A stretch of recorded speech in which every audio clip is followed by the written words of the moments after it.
God. Okay, chat, I am back. So sorry about that.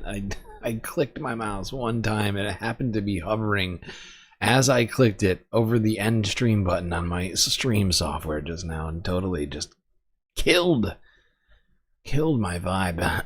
Our vibe. Very painful. Incredibly rude. I made a huge tiny mistake. How rude, how rude, how rude. Okay, well, let's try and finish up. Actually, we're going to call that the end of the fourth. How many halves was that? It was 5 halves. God damn it. We got 5 halves of this, that stream through. And then we are horrifyingly oppressed. Alright, we're going to take a break. I know it feels like we did kind of just take a break, but I didn't take a break. I was trying to reset the stream back up. But that was it for the year. For the environmental news, we got 2 halves of environmental, 3 of North America, and now we're going to get onto space and Earth. Before we do that, we got a few space messages for you, and then we'll be right back with the content.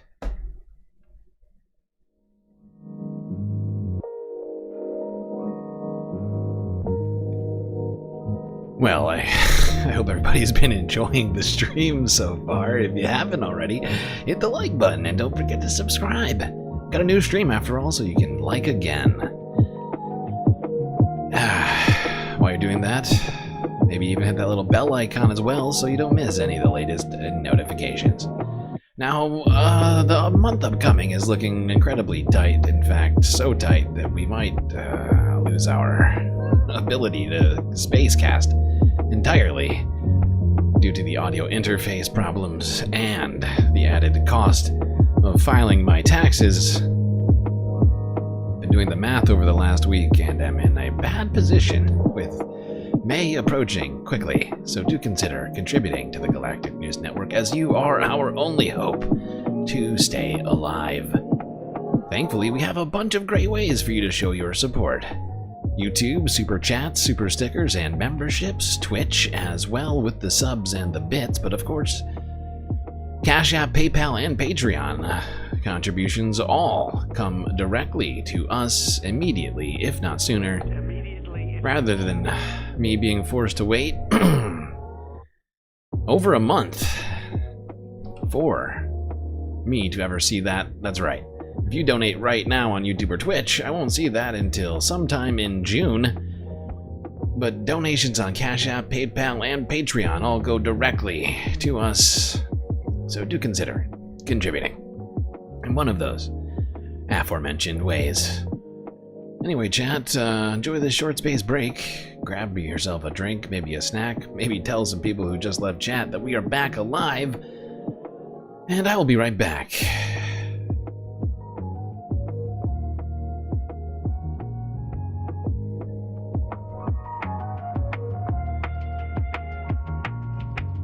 Space horn. I need a space horn. Write that down. I need a space shofar of some kind.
Well, chat, I think you know what that sound means.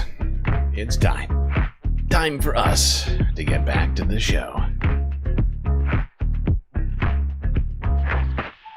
And after 5 halves, we're still going. We're about to start a 6th half right now, even though it feels like the first half. Since we just... I should stop using the royal we when I really mean I. Me. I'm the guy. I made a huge, tiny mistake. I ended the stream. Unsurreptitiously. God. What a failure. What a failure I am. We were going for the world's longest stream. Alright, not the world's longest stream. Well, certainly this galaxy, this space fam's longest stream, we would have done it. And technically, if we combined both streams, we did, but it doesn't feel the same to me. You know what I mean? It's like, it doesn't count. That's one stream. If I ended the stream in the middle, I don't think so. Not gonna do it. Not gonna do it. Wouldn't be prudent at this juncture. Does that mean I should start another goal? Haha, just kidding. I am broke though. I do consider contributing. Okay, let's go to space news before we get to the Earth portion of this show. I wish there was a way. You know what they need to do? I'm going to make this recommendation to Streamlabs. There needs to be a way. All they need to do is create a pop-up. It shouldn't be 1 click. It should be 2 clicks. You know what I'm saying? I mean, you probably don't, because you've never used the software. But instead of, you just click, if you click end stream, it ends the stream. Rather than asking you, are you sure you want to end the stream? And that one window could have saved us all, and especially me, a headache. All right, let's go to China. China! Talk a little bit about what China's been doing in space. Launching rockets, that's what. Shenzhou 20 rocket launched earlier this week. This was on Thursday, I think. Might have technically been Friday in China.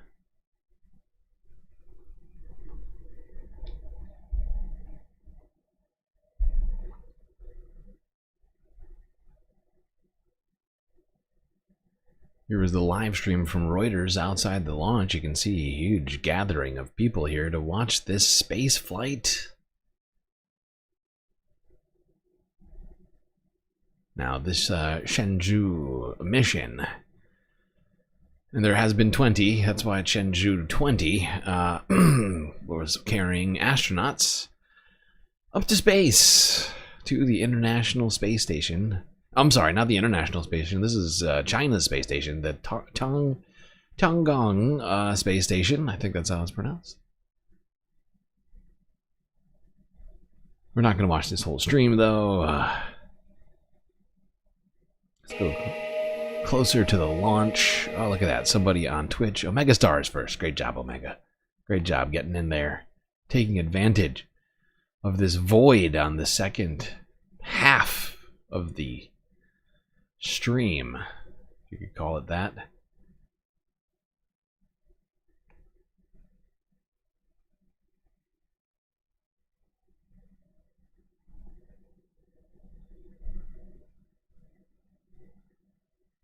Here's a inside look from inside of the... Oh, there was an inside look from the rocket. Now to some Chinese scientists and such here at the command center I don't know what the name of this command center is.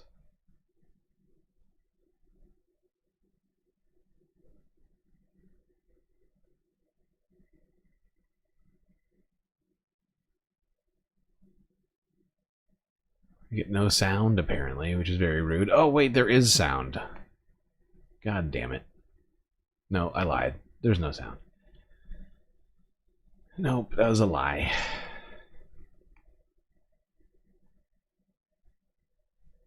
All right, let's get to takeoff here, people.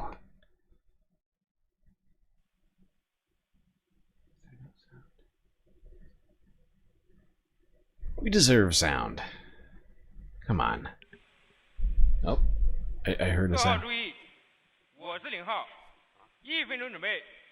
各号注意，1分钟准备。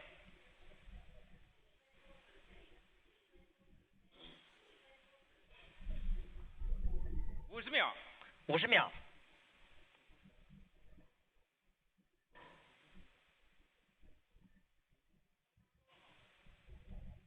40秒。40秒。 Gotta say, I'm just gonna point this out. What other streams do you watch that watch the Shenzhou 20 rocket launch, huh? 30秒。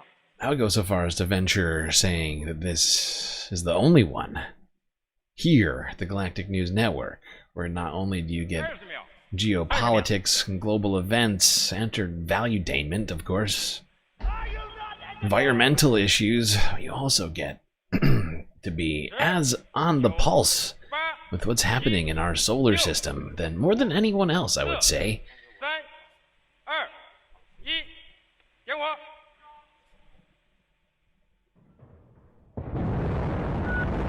Well, there it goes. A cloud of orange. Look at all the boosters. Jesus. Look at this thing. Oh my god.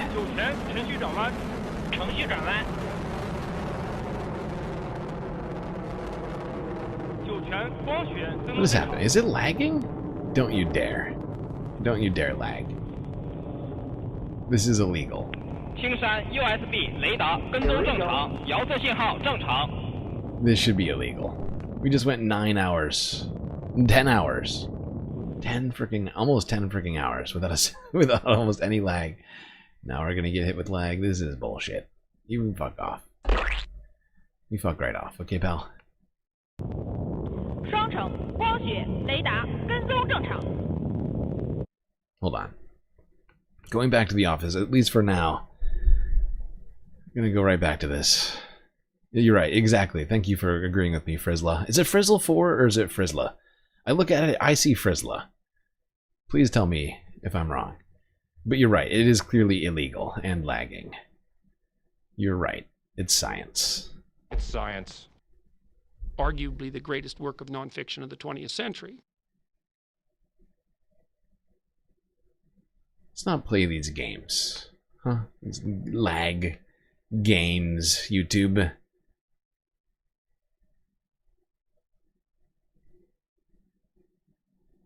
It is Frizzla. See, I knew it.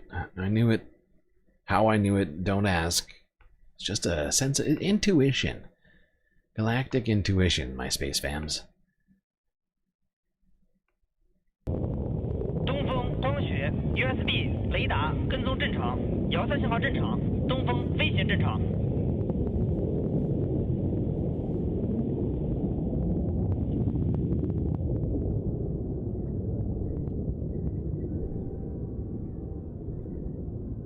Okay, I'm gonna eat some space crackers.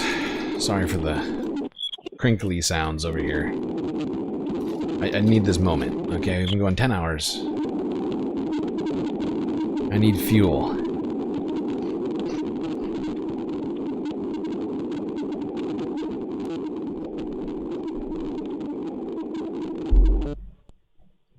Oh, damn it. I just realized I'm out of tea. Son of a bitch. BRB.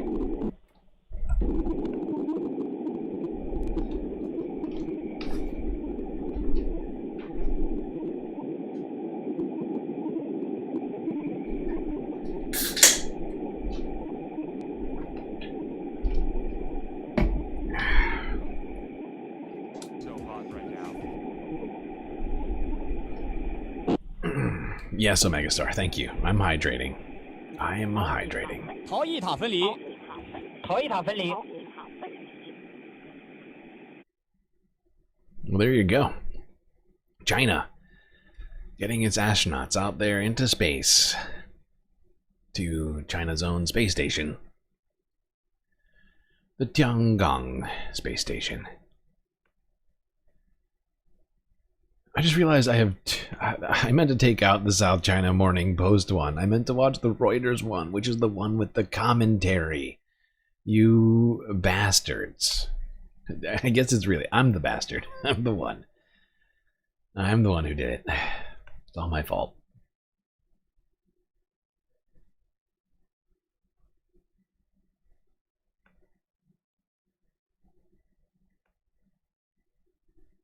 Nah, fuck it.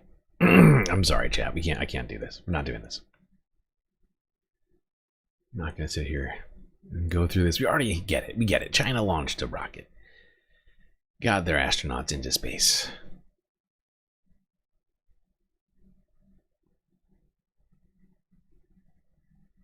Let's go to the Earth news. What do you say? I'm gonna start in Latin America, El Salvador. Senator Van Hollen, senator from Maryland, went on Democracy Now! To talk about his trip to El Salvador and the Maryland man, Kilmar Abrego Garcia, who was deported there. Really not deported, that's a legal distinction. Disappeared to El Salvador, probably a better word.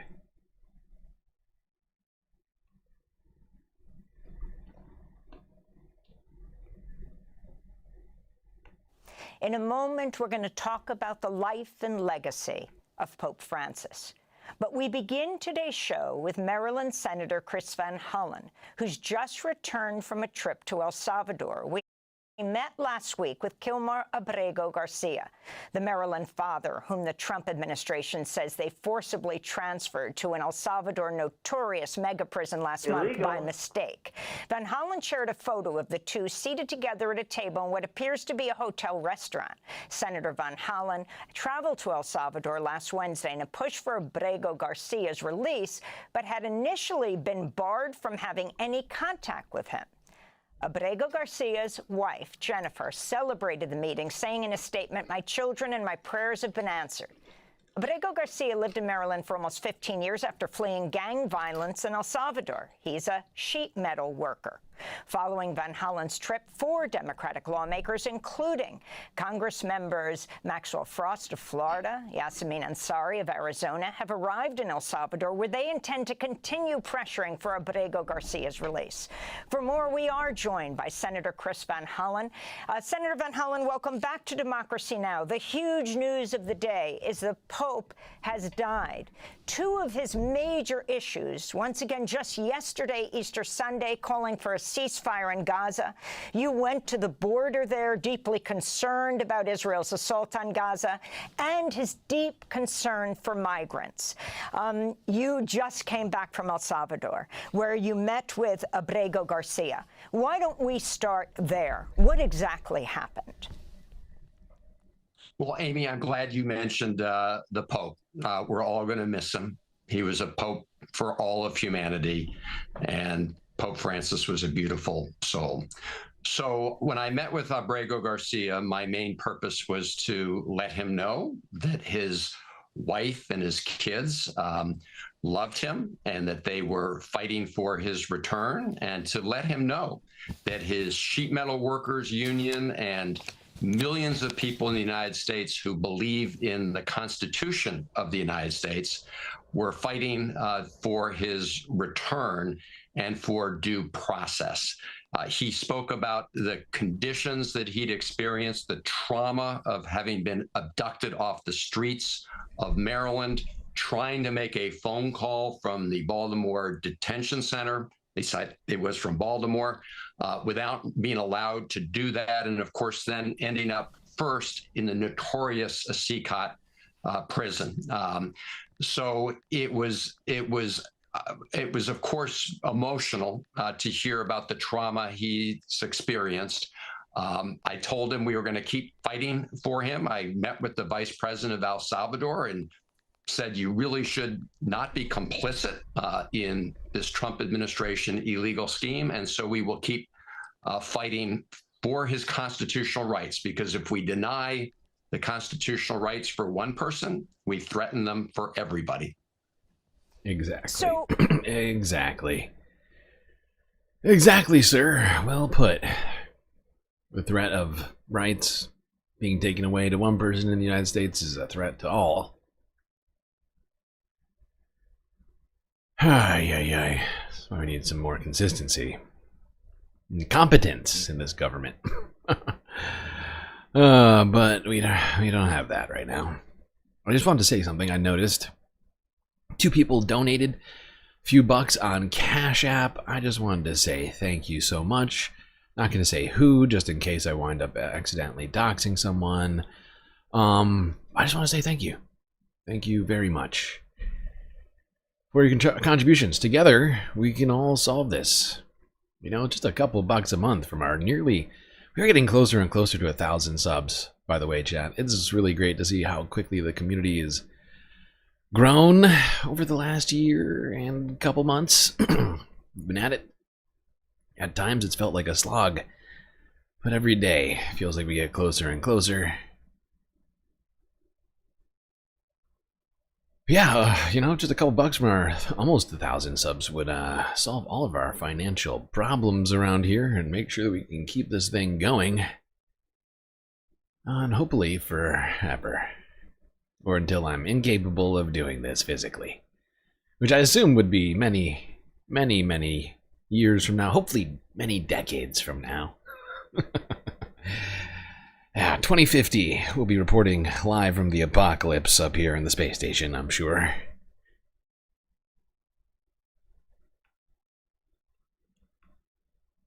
can you tell us exactly what Kilmar said as you met at the hotel? And how is it that you got it totally turned around? First, you're met by, Salvadoran soldiers. You're told you can't meet with him. And then just before you left, they brought him out?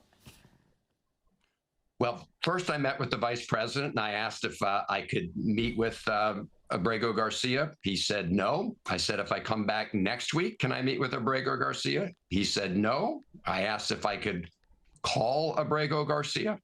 He said no. And so the next day I tried to visit CCOT, which is this notorious prison, and was stopped by soldiers 3 kilometers short of the prison. And they told me they'd been ordered not to allow me to proceed. I had a number of press conferences in El Salvador with a lot of local press, and a lot of Elon Musk Mars talk over here. You'd be happy with just getting Elon to Mars. We could absolutely get him to Mars. He wouldn't survive. We could totally get him there if we could get him on a rocket ship. Fact is, I mean, until rockets are 10,000% safe, I don't think Elon's gonna get on one. He's never. Do you know that Elon Musk has never been to space? He'd rather send up human gerbils in his stead. He's a coward. He's a space coward. He's never even been to space, and he owns a goddamn space company. Which makes sense. He's always blowing up rockets. If I was blowing up rockets all the time, I'd probably be concerned. I'd be like, maybe I won't go. Maybe you want to go. Yeah, there you go. Get on there.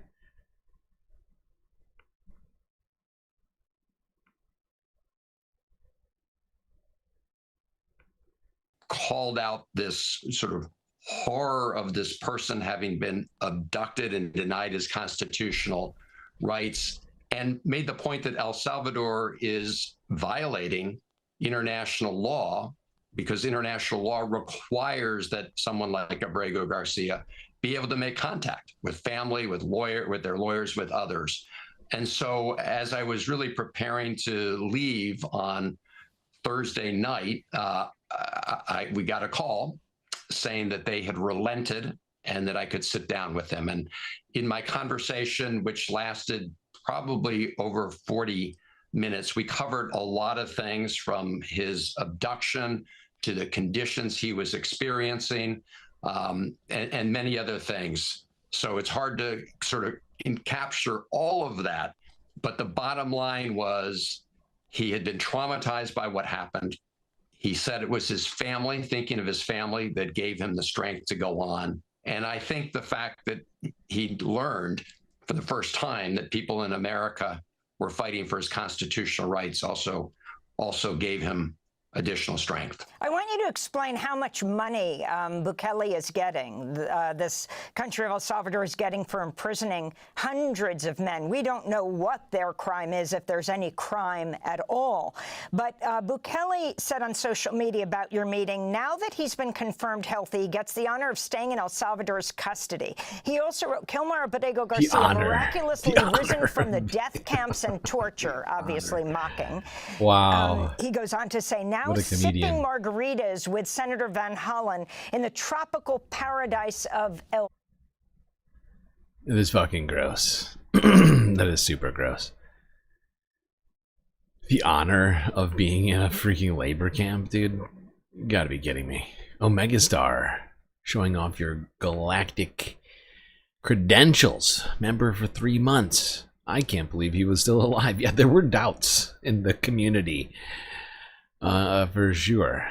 I had some doubts myself after seeing some of the images and other things I had heard about this thing, and about the fact that this guy was potentially in danger in El Salvador, which is just one of the reasons why he wasn't supposed to be sent there. It's crazy. It is a little unexpected. I'm glad to see he's alive, though. Not gonna say, you know. It was a happy surprise, not gonna lie. Very much so.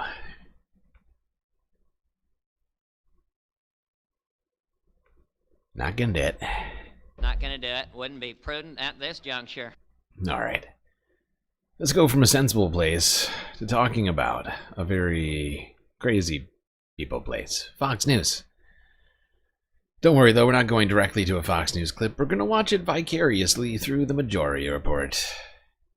See how Fox News has been handling these illegal extrajudicial removals of people. Still have 4 House Democrats in El Salvador seeking Abrego Garcia's release. And here is one of those congressmen. I think he is live in El Salvador, Maxwell Frost, on with Will Cain. Cain, I think, is either in the Fox studios or home studio is a total possibility. Oh, I was actually thinking in wherever it is where you bring what you owe for your Faustian bargain. I'm not sure where that is. I don't know if you actually got to go to hell, or do you go to, like, there's a drive-up window where you can just deposit whatever your soul or whatever it is. Right. But Jesus here is Christ, Sam. Will Cain with Maxwell Frost. Before we move forward, I have to stop down with what you just said. Donald Trump's made a statement about wanting to deport American citizens. Do you have that in front of you? I've not seen that statement. Can you please quote where that comes from, that he would like to deport American citizens? Donald Trump himself. He said it in the Oval Office. He said he wants to go for homegrown snacks. People born and raised in the United States. Citizens. Do you have anything? And then do you have anything besides your word on that? Do you have anything besides your word? I have not seen that. So, beyond your word, do you have a source of that? I would love to see that clip or that transcript of him saying he wants to deport American citizens. There is a clip online. I encourage people to just pause it right now. I'll tell you what's happening. If Frost is down there with any aides, which I imagine he's there probably traveling with one person from his office, that person is right now on their phone sending the producer a clip, because the idea that that this comes as some sort of shock to, I mean, just even an average person, but a news person. Yeah. I mean, this gives you just a slight insight into what they are shoveling over at Fox. Yeah. Yeah. I mean, the idea that you don't know this.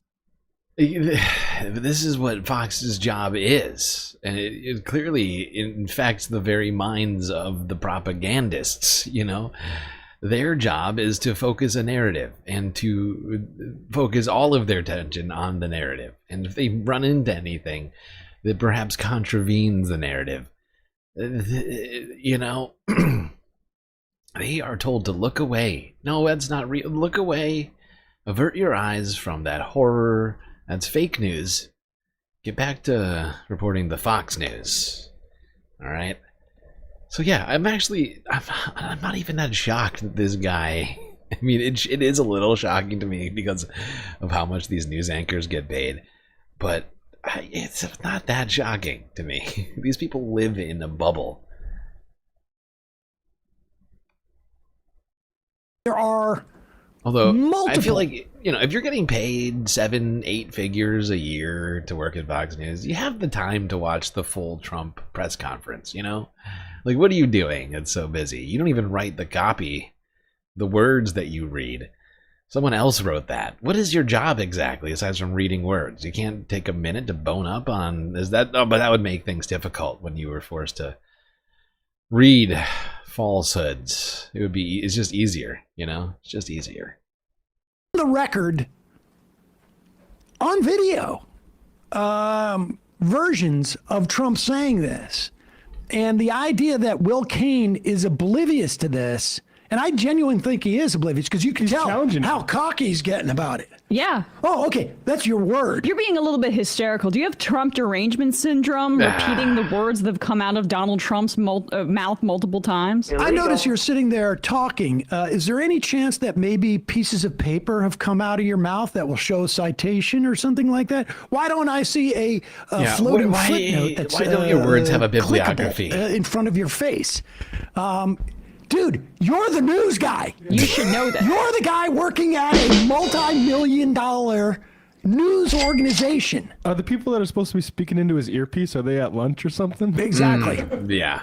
Oh, Will, wait a second. Will, hold on. Hold on, I got a little feta. Sorry, eating a sandwich. My teeth. Go ahead. I would love to see that clip or that transcript of him saying he wants to deport American citizens.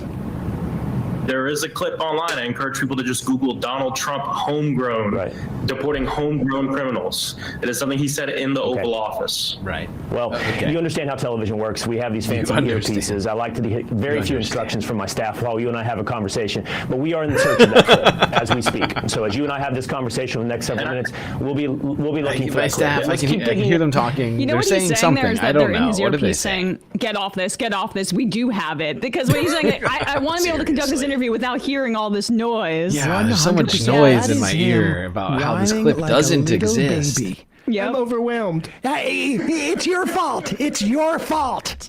Too many senses. I can't hear. I'm sensitive to that kind of thing. Hearing two different audio streams, it can be very overwhelming. Stop also, calling me an idiot. If you're Stop dealing with calling the me an panic idiot. of like getting something so wrong on air to a member of Congress. So this is after the break. Okay, so they go to break, but before they do, go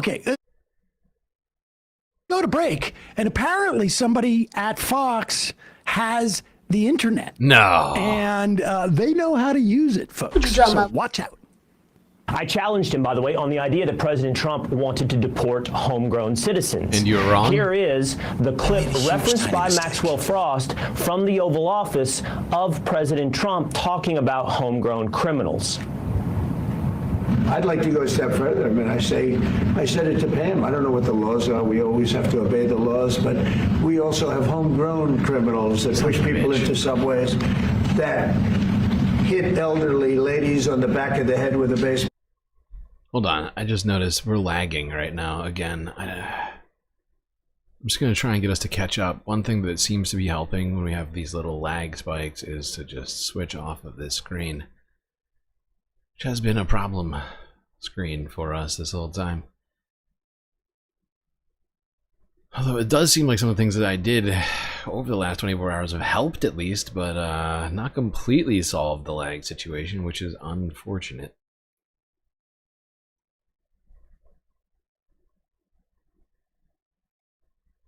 Frost from the Oval Office of President Trump talking about homegrown criminals. I'd like to go a step further. I mean, I said it to Pam. I don't know what the laws are. We always have to obey the laws, but we also have homegrown criminals that push people into subways, that hit elderly ladies on the back of the head with a baseball bat when they're not looking, that are absolute monsters. I saw that, incidentally. I saw that in, oh shoot, what was the name of that? Warriors. It was a documentary about New York City called Warriors. And one of them out there goes, Warriors, come out to play. And then they hit a lady with the baseball bat. It's one thing to hit a lady with a baseball bat when she's looking, but when you don't even give her a chance to react. Right from behind. Go ahead. Don't even give those old ladies a chance to fight. Hitting them from behind. Kind of coward does that. Attacking old ladies from behind instead of the front, where they can clearly defend themselves. To subways, that hit elderly ladies on the back of the head with a baseball bat when they're not looking, that are absolute monsters. I'd like to include them in the group of people to get them out of the country. And he goes on right after that to say, but we have to obey the law. It will always be to obey the law. After years of very fine people, among other hoaxes, I'm suspicious of any Democrat quoting President Trump in full context. And I make no apologies. None. What did the context do to I'm not being improve able the to know or situation? recall that specific clip because it does. I don't understand what about that context improves the situation. God, these goddamn Democrats always quoting Trump without the full context. There you go. There's the whole context. Did nothing for the argument. Reinforce my fever dream Handmaid's Tale vision of America. Handmaid's Tale. Lily, who reads the Bulwark on the Upper West Side, is about to be deported like right after Kilmer and Garcia. President Donald Trump was clearly talking about obeying the law. I'm doubtful the law would allow him to deport homegrown criminals. But it's a far cry again from the Handmaid's Tale vision of the next after Brago Garcia. No, it's all fiction. Well, I like the fact that he became indignant because he was actually shown to be 100% wrong. But he's more than 100% wrong.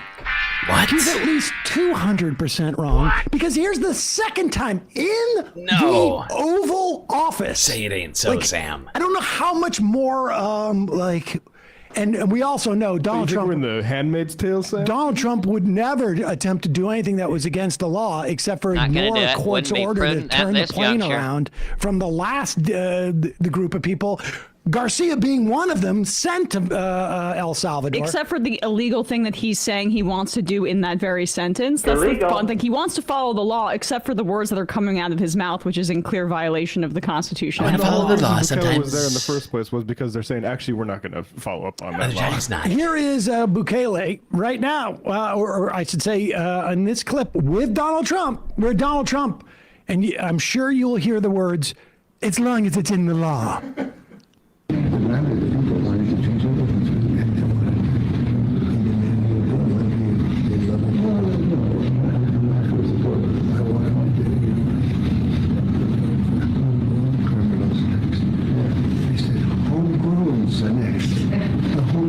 But you got to build about 5 more places. Yeah, that's fair. All right. Yeah, the homegrowns are next. That was on a hot mic. You got well, no, but he turns to the press and says, "Homegrown." Oh, I guess that's right. Homegrown's next. Yeah, you got to build 5 more prisons, and then of course we have really cleverly cut out the part where he said, "Of course that's subject to whatever the law, whatever the judges say." Country. I respect judges. I love the Constitution so much. I mean, we have. I think that. I really respect the judges, and of course, if they say I shouldn't do something, I'll absolutely acquiesce, unless I don't like the ruling, and then I'll viciously attack that judge and tell everyone there's a nasty, liberal, woke activist judge, and I might not follow that order, so sometimes, other times not. It's all about how I'm feeling today. Maybe I follow the law, maybe I don't. It's optional for me as president.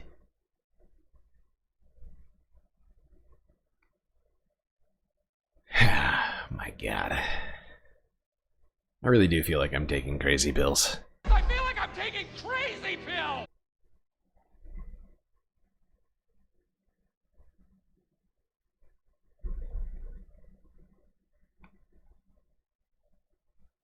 And we can all partially blame the partially Donald Trump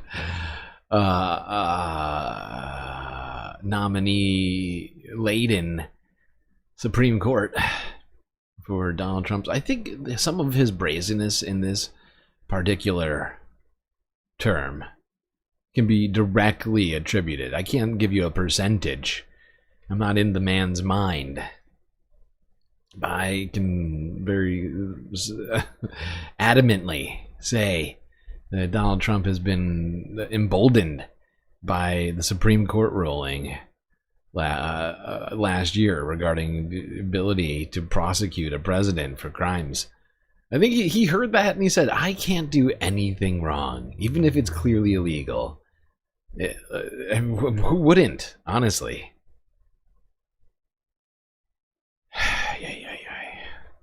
That's genuinely where we're at right now. Donald Trump thinks that he will never ever face consequences for what he's done. Thanks to the Supreme Court telling him so. You actually can't be, you know?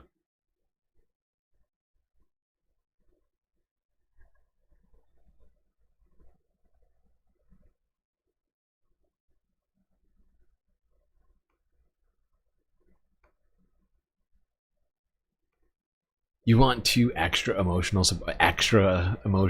That's too much. Come on.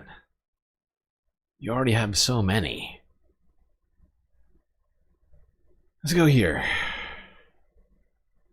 See what Bukele has said recently about an attempted prisoner swap he was trying to do with Venezuela's Maduro.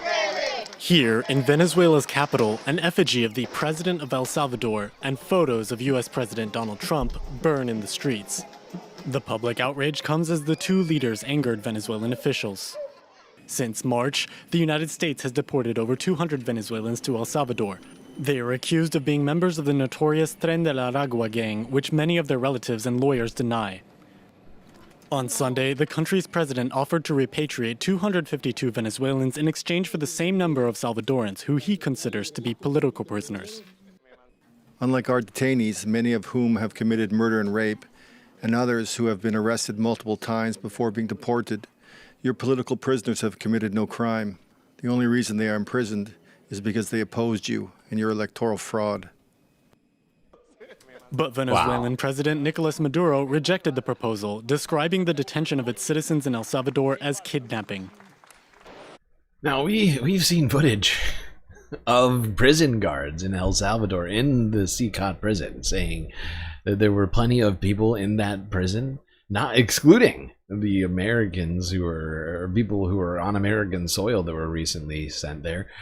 There's plenty of people in those El Salvadorian prison camps that haven't actually been convicted of a crime. And, you know, they're still there. Fascinating claim from Bukele. Fascinating claim. It's actually Venezuela who's doing the bad thing. Oh, nasty, nasty Maduro. Yeah, Venezuela turned down El Salvador's attempt to swap prisoners. I wonder if that's because Bukele is hoping to save some costs on prisoners. He only got paid like 20 grand per person who was sent by America. Are now seemingly looking for ways to offload some prisoners. Huh. Weird. Now, earlier this week, the deadline passed for the Trump administration to provide updates on the case of Kilmar Abrego Garcia. That time came and went. I actually don't think I've heard anything about it from the administration. Here's CBS News from Thursday.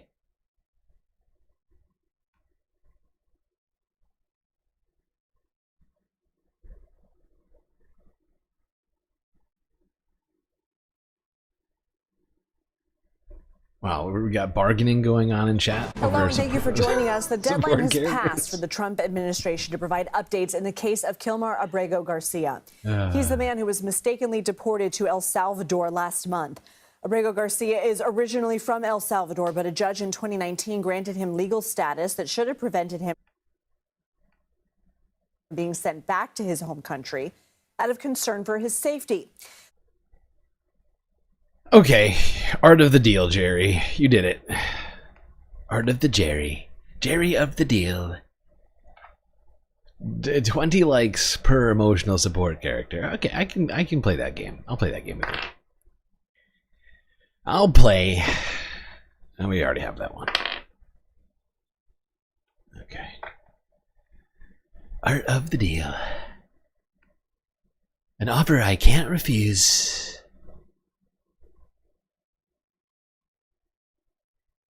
Alright, let's take 2 on this story here.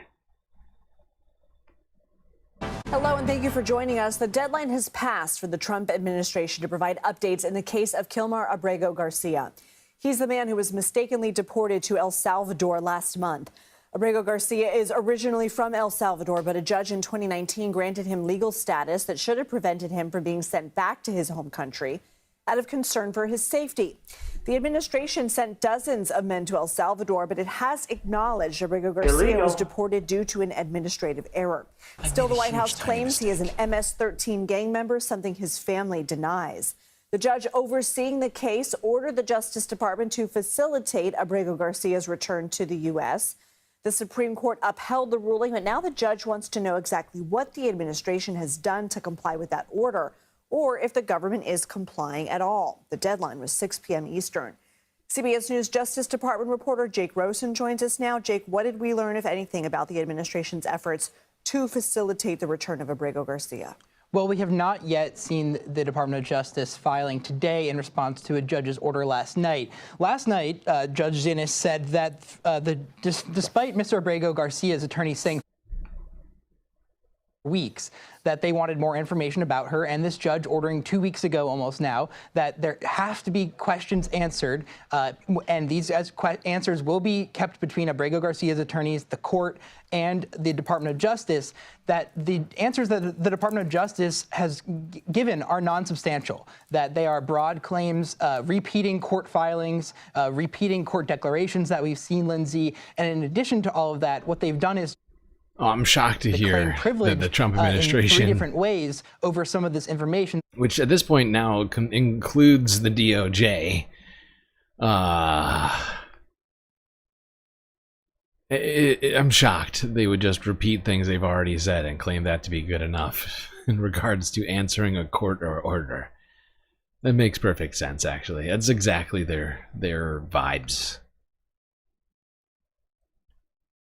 It's just disgusting with how much disregard they treat this man. All people in this country, it would seem, aside from only their closest loyalist sycophants. And Donald Trump even rug pulled a bunch of those people with his crypto. Now, this was a fascinating story. I'm not sure if anybody saw this one. I'm assuming many people here don't follow Donald Trump on Truth Social, which is probably illegal. But, you know, you do what you want. You don't have to do it. I don't follow him. I don't even have a Truth Social account. But let's talk about a photo that Donald Trump posted to his Truth Social account and whether or not it was completely photoshopped and doctored. Hard to decide which way to go on this. I'm sure the President of the United States wouldn't post a photoshopped image just to prove a point. Up next now is Truth or Fake, and I'm joined in the studio by Catalina Machon de Abreu. Hello to you, Catalina. So, President Donald Trump is being accused of holding up a photoshopped image of Kilmar Abrego Garcia's tattoo. Tell us more.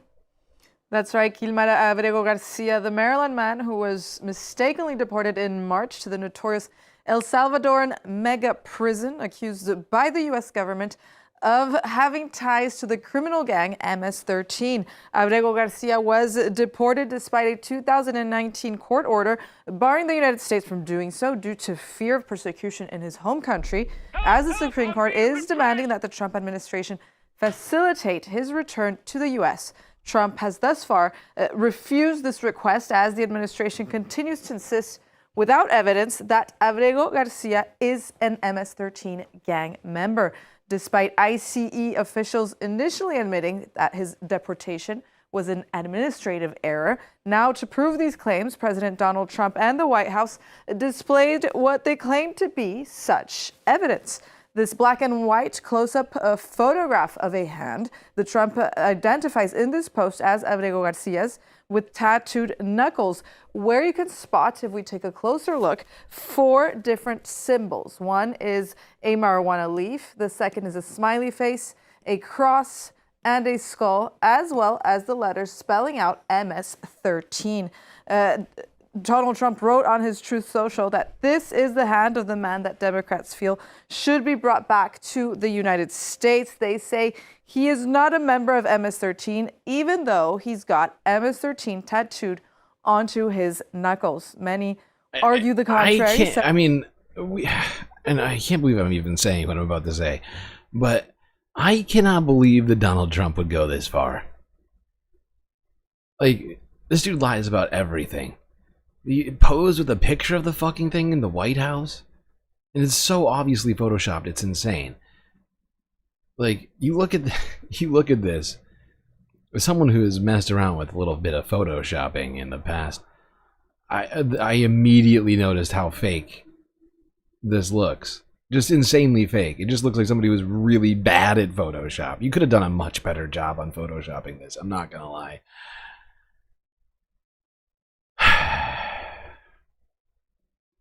Like, you could have made it look way more convincing than this. This is just like a child. It looks like a child did this. And he's holding up this image as proof. As fucking proof. As supposed evidence. Just a completely fake image. It is insane. It is genuinely fucking insane.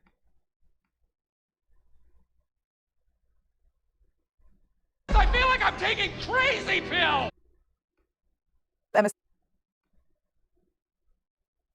Even though he's got MS-13 tattooed onto his knuckles. Many argue the contrary. Several social media users, including Linda Higgins, who is a former Minnesota Senate state senator, expressing doubt over the authenticity of the image held up by Donald Trump on this post, saying these letters were photoshopped.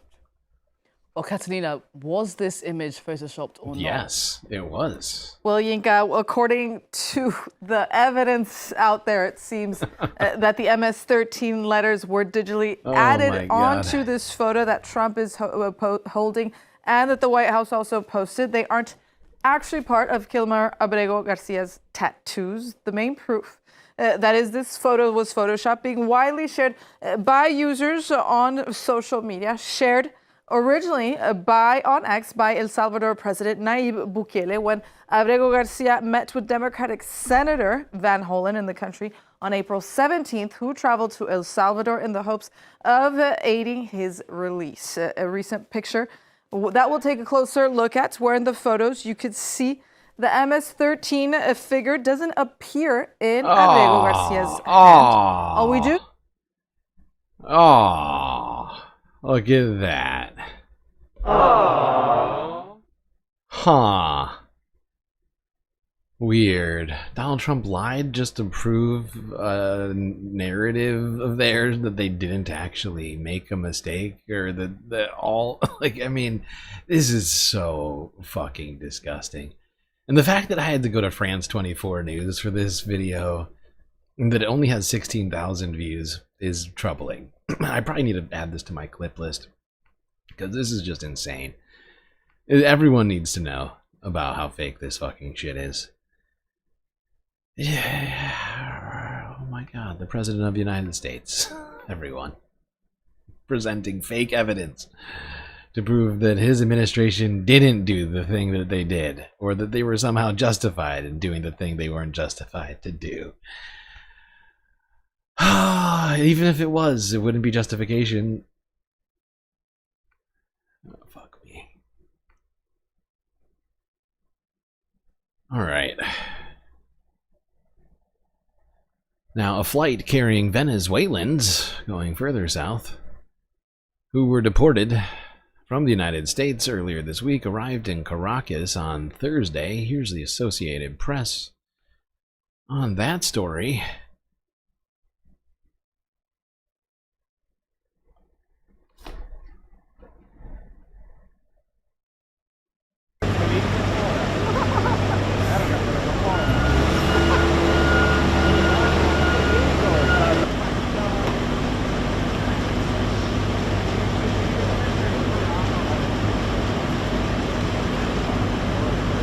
Sorry, I forgot this isn't actually a story. This is just video.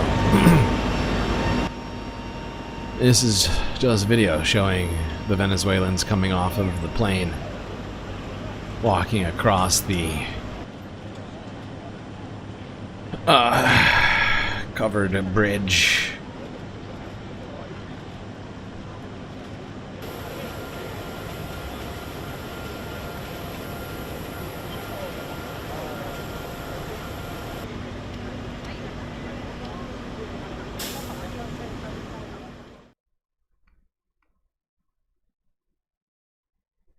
Okay.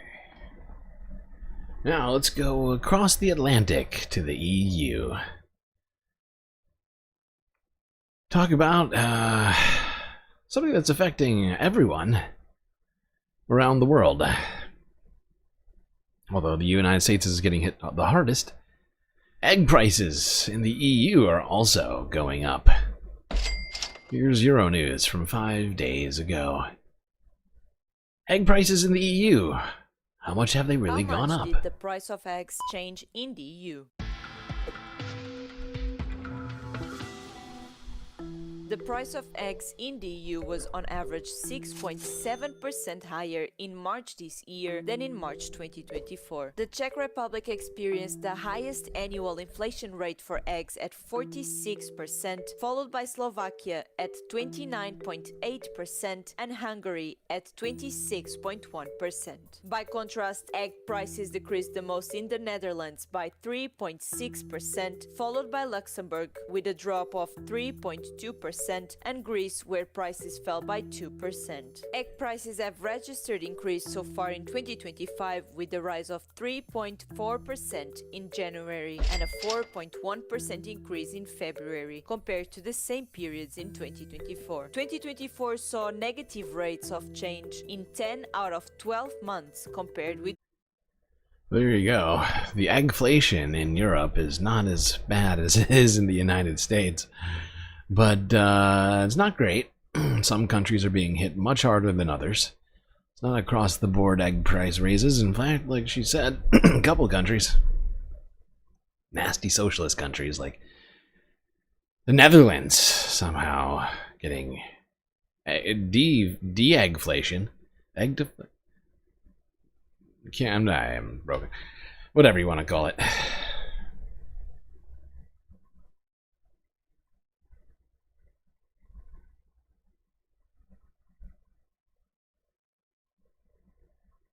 All right, let's talk about trade a little bit more. Let's talk aviation and what's going to happen to the industry amidst these Trump tariffs. France 24 English from 3 days ago. A globalized industry braces for impact. Immediately, if not sooner.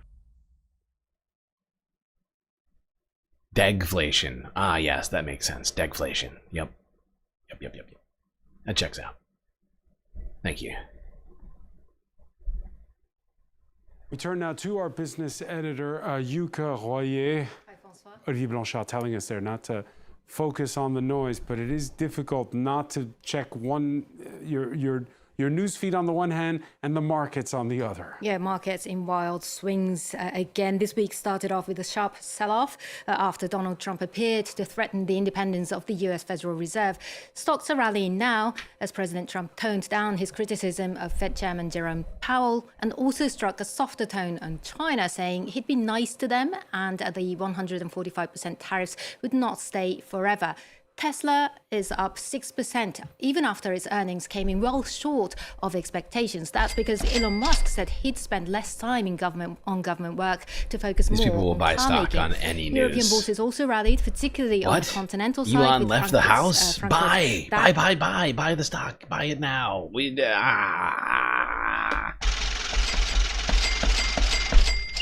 Oh my god. Oh, thank god.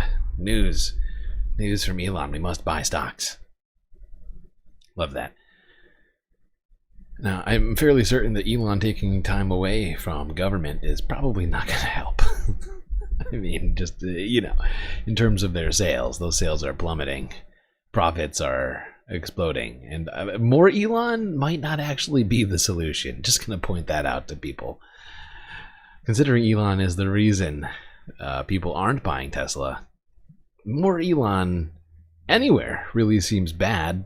If you ask me, it's maybe a personal belief, but certainly doesn't seem like a one-to-one scenario. ending the day up 3%. And there's no better, I guess you could say, symbol of that globalization than aviation. Virgin Atlantic's founder Richard Branson today slammed the US president's, quote, erratic and unpredictable actions as doing so much damage to the world. In recent days, airline bosses have come out to say they won't pay higher prices for the planes they ordered because of tariffs, like Delta, that's refusing to receive Airbus jets. Boeing planes seem to be returning from China as airlines there have been ordered by the government to halt taking in new deliveries. The passenger jet market is a complex one, with airlines relying not just on new planes, but second-hand ones and leases. And if deliveries are delayed on a large scale, that could raise prices of older planes that are also on the market. Now, for more, let's bring in Ernie Array, the president of consultancy Air Insight Group. Ernie, thanks for joining us. My pleasure. Now, last year, you published an article showing an anatomy of Boeing 787 to show just how many parts suppliers outside the US are involved in making just one plane. How will tariffs affect such a globalized industry like aviation?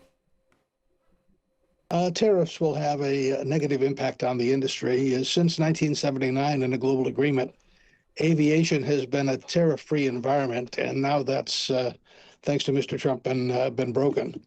The impact of the U.S. policies can range from foreboding to minor, depending on whether the multiple proposals that we've seen are on or off, as to whether they actually do get turned on or off. And we don't know. And I think the uncertainty is the degree that's making it difficult to plan.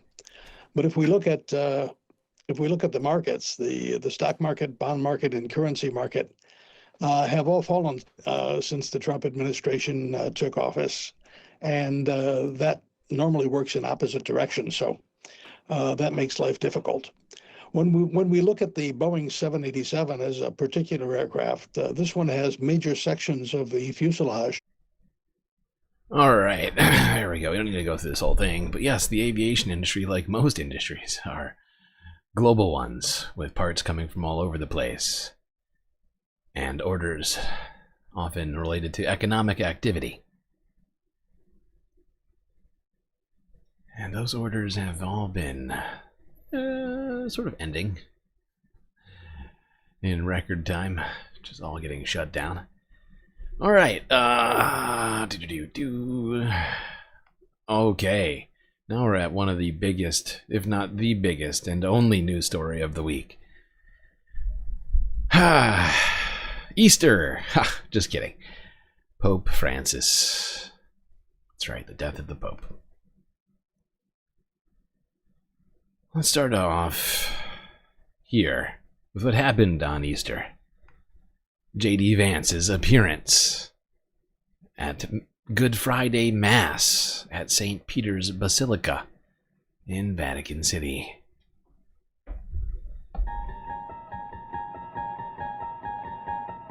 Was this the first step in J.D. Vance's horrifying, insidious plan?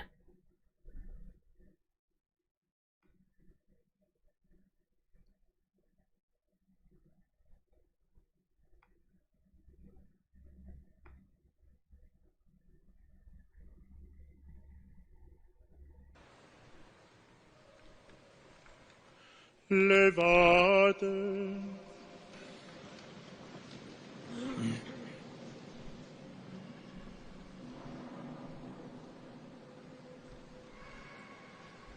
JD Vance, wife Usha, and the Vance children, all here at the Vatican, celebrating Good Friday together.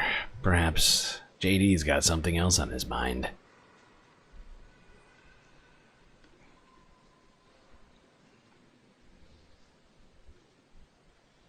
Like he's not even focused, whispering to his child.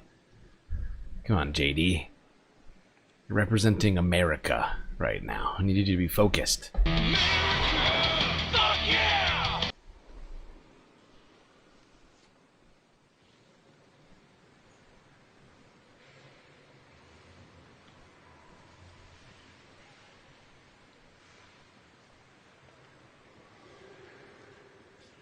JD sitting here, genuinely hoping nobody notices how weird he is.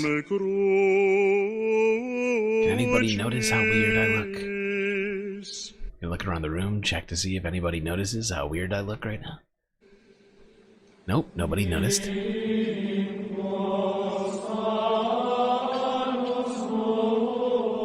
Totally not gonna kill the Pope. Here, being very normal. Normal Good Friday plans, just hanging out. Definitely not plotting the grisly murder of the Pope.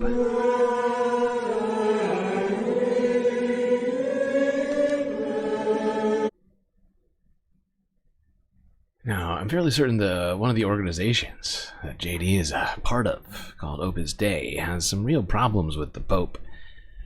I think, if I'm not mistaken, Opus Dei is like super against the woke ideologies of the Bible and what the Pope has been saying lately about, I don't know, gay people or Gaza or like the environment or whatever. But yeah, I don't know. I don't know if they have any sort of connection to this. I'm just thinking out loud. Let's talk about the meeting which happened shortly after this Good Friday service, held between Vice President J.D. Vance and Pope Francis. Here's NBC Montana from Monday. Was this Monday or Sunday? Might have been Sunday, actually.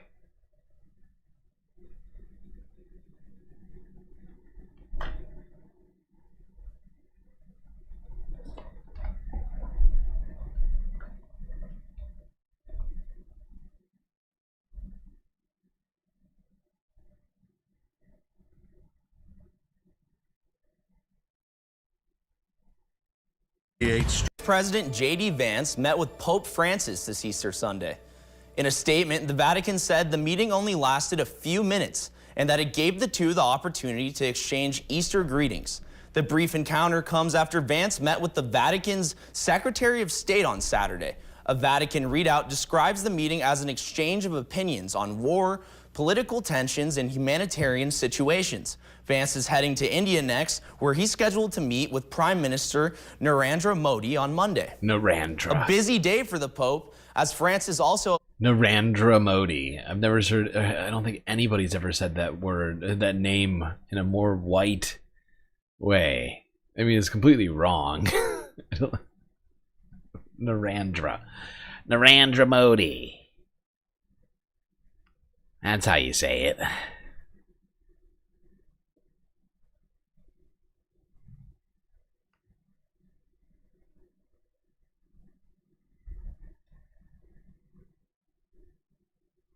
All right.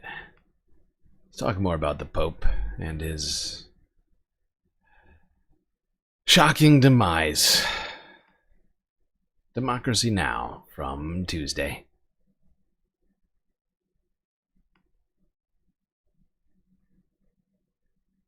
Wait, what just happened? Is that the right one? Yeah.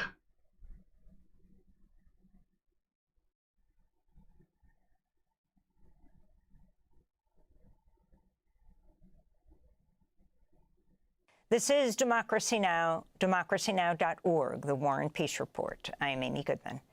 Pope Francis has died at the age of 88. The Argentinian-born Jesuit had led the Catholic Church since 2013, when he made history by becoming the first pope from Latin America and the first Jesuit pope. He made his last public appearance yesterday, Easter Sunday, when he repeated his call for a ceasefire in Gaza, saying the situation was dramatic and deplorable. The Pope briefly spoke, then had Archbishop Diego Reveles read his Easter message. Cari fratelli e sorelle, buona Pasqua. Dear brothers and sisters, happy Easter.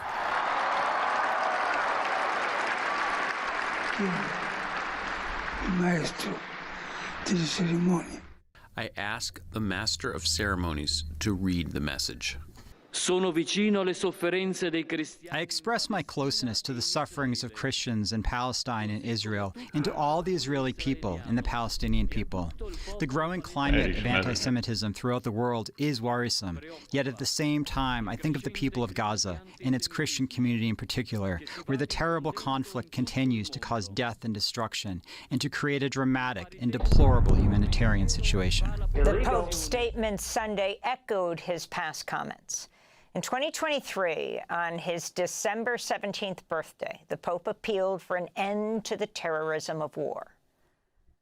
And let us not forget our brothers and sisters suffering from war. And Oh my God, it's doing it again. We're lagging again. God damn it, why is it happening again? I've definitely noticed some improvements. This is at least giving me an idea. I don't know why, though. I don't know why it's... I guess I didn't go far enough. Oh God, it's going to take me hours to fix that. Even further than what I've already done. But it's fine. It's fine.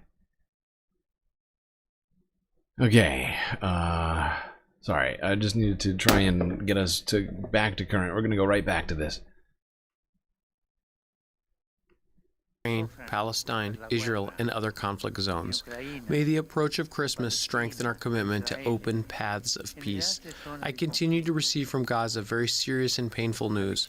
Unarmed civilians are being bombed and shot at, and this is even happening inside the Holy Family Parish compound, where there are no terrorists, but families, children, and sick people with disabilities, and nuns. A mother and her daughter, Miss Nahida Khalil Antan, and her daughter Samar Kamal Antan, were killed and others wounded by the snipers as they went to the bathroom. The house of Mother Teresa's nuns was damaged. Their generator hit. Some say it's terrorism. It's war. Yes, it's war. It's terrorism. That is why Scripture says that God stops war, breaks bows, and breaks spears. Let us pray to the Lord for peace. Pope Francis was also a vocal champion for the poor and marginalized, and spoke out often about the climate crisis and against the death penalty. On Thursday, the Pope traveled to a prison in Rome to meet with dozens of prisoners as part of his Holy Thursday ritual. On Sunday, Pope Francis briefly met with Vice President J.D. Vance. In February, before the Pope was hospitalized, he openly criticized the Trump administration's attacks on migrants. The Pope wrote, quote, "The act of deporting people who in many cases have left their own land for reasons of extreme poverty, insecurity, exploitation, persecution, or serious deterioration." Well, no wonder J.D. Vance assassinated Pope Francis. Saying too much woke stuff. Talking about how deporting people is bad. Jeez. Talking about the deterioration of the environment. So much wokeness. Jeez, Pope Francis. R.I.P. woke Pope. R.I.P. I've been saying it for the last year, but I'll take woke Pope over not woke Pope. Certainly preferable.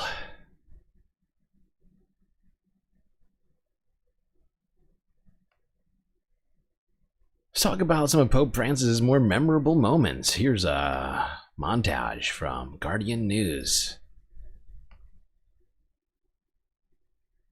Questo messaggio, This is the La message. vita cristiana Christian life deve essere una vita must be a life. Huh.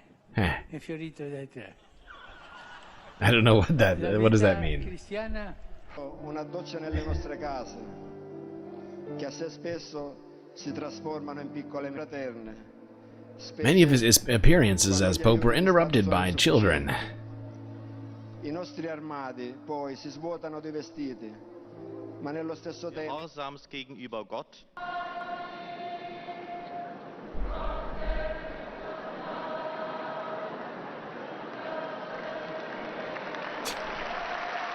Este chico That boy cannot speak. no puede hablar, He is es mudo, mute, pero sabe comunicar, but he knows how to sabe communicate, expresarse. how to express himself. Y tiene una cosa que me hizo And he has pensar, something that makes me think. es libre, He is free. indisciplinado. Undisciplinedly free, but free.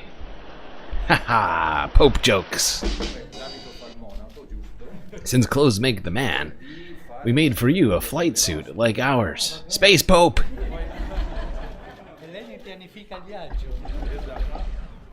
We put the Vatican symbol and the Vatican flag on the cape. Le sue insegna della verità, la bandiera del Vaticano. Papa Francisco, ¿cómo estás de tu pierna, de tu rodilla? I knew I liked this Pope. I didn't even know about this trivia. But he, not just the woke Pope, but the woke space Pope? This was my Pope. There'll never be another one like him. Now, there will be another Pope, supposedly, and there is a process by which that Pope is chosen. Let's talk about it with BBC News. The papal process.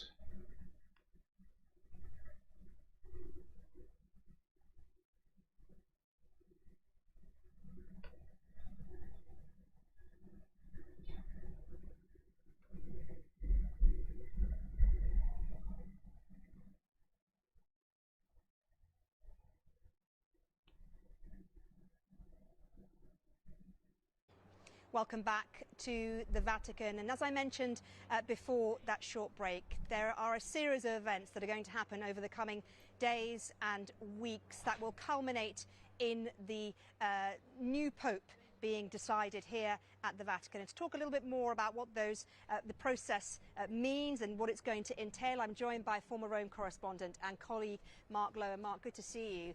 Talk me first of all through the next couple of days, because at the moment the body lies in the chapel of the residence of St. Martha. What's happening on Wednesday, and then looking ahead, what's happening over the coming days? So on Wednesday, tomorrow morning at 9 a.m. local time, the body, Pope Francis' body and the coffin will be transferred to St. Peter's Basilica there behind us, which towers over St. Peter's Square. This gorgeous Renaissance and Baroque cathedral, 15th, 16th century, topped by the dome designed by Michelangelo, of course. And that is where he will lie in state between Wednesday and Saturday. And we're expecting very large crowds to go in and see his open casket and to pay their final farewell to Pope Francis. Then on Saturday morning at 10 a.m. local time, the funeral will begin, and that will be a funeral that will attract the heads of state and royalty from right across the world. We know already that Donald Trump and his wife Melania will be there. The presidents of France and Brazil have confirmed their attendance. The president of Ukraine is said to be on his way as well to come to that on Saturday. And then, after the funeral on Saturday, his coffin will be transferred across Rome to the Basilica di Santa Maria Maggiore. That is on the other side of Rome. Say that 10 times fast. That fast. is where Pope Francis said that he wanted to be buried. Now, it is rare for popes not to be buried at the Vatican. It's more than 100 years since a pope was not buried at the Vatican, and it's very much typical of the kind of slightly more humble, quieter end to his life that he wanted. Yeah, absolutely. And actually, he streamlined the funeral as well, hasn't he? Because in the past, popes were buried in 3 different coffins, starting with a Cyprus coffin. But he has wanted to do things differently from the start. He wants to be in a coffin that was wood and zinc, and just to be laid in the ground simply with his name in Latin, Franciscus. This is a man who, you know, from his humble beginnings, then that very much shaped his humility as Pope, taking the name Francis after St. Francis of Assisi, shunning the kind of ornate clothing. For example, of his predecessor, he didn't like the red papal shoes. He wore his slightly scuffed black shoes. He lived, as you say, Mariam, in the Santa Marta guest house, not in the elaborate, ornate papal apartments. And that will that will shape the end of his life, just as it shaped his papacy as well. And of course, the conclave happens after those 9 days of official mourning, a very secretive process that I have to say fascinates so many people around the world, not least because of the Oscar-nominated movie. Yeah, indeed, which I'm sure you and I have seen, and, I've seen many it, of others have seen. I've seen it. And, having been based here for 5. Yes, indeed. After 9 days, which I guess would be Wednesday, right, or Tuesday. The papal process deciding will begin. Da Vinci Code of epic proportions. White smoke, perhaps? Black smoke? What will we get? I don't know. But it's gonna happen.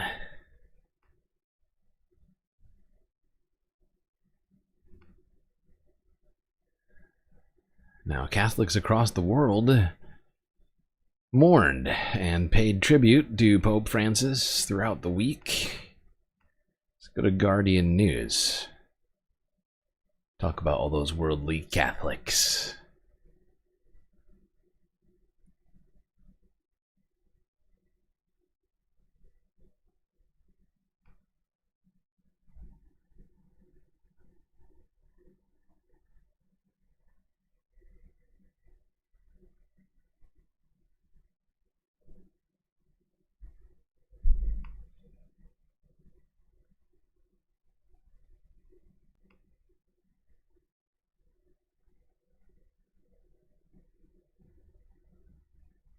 Who do we want to be the next pope? Honestly, I don't know shit about popes or priests, like the current bench of whatever you call them. I have no clue.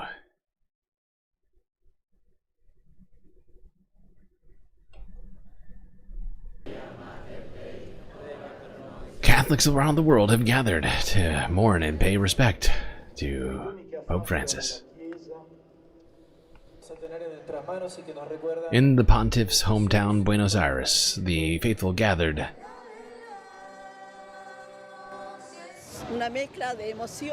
It's a mixture of emotions. It's pain, it's sadness.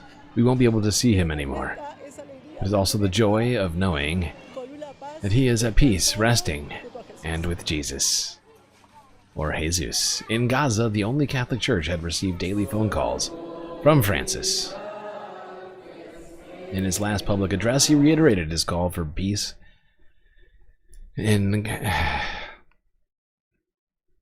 Immediately,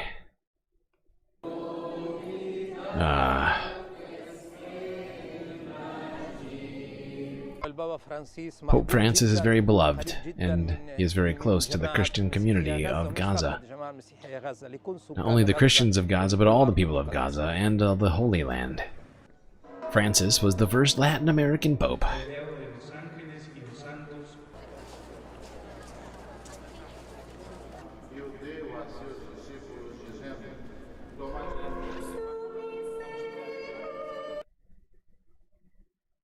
Whoopsies. In days like this, tears mix with our grateful hearts for the life of the Pope and the joy of Easter.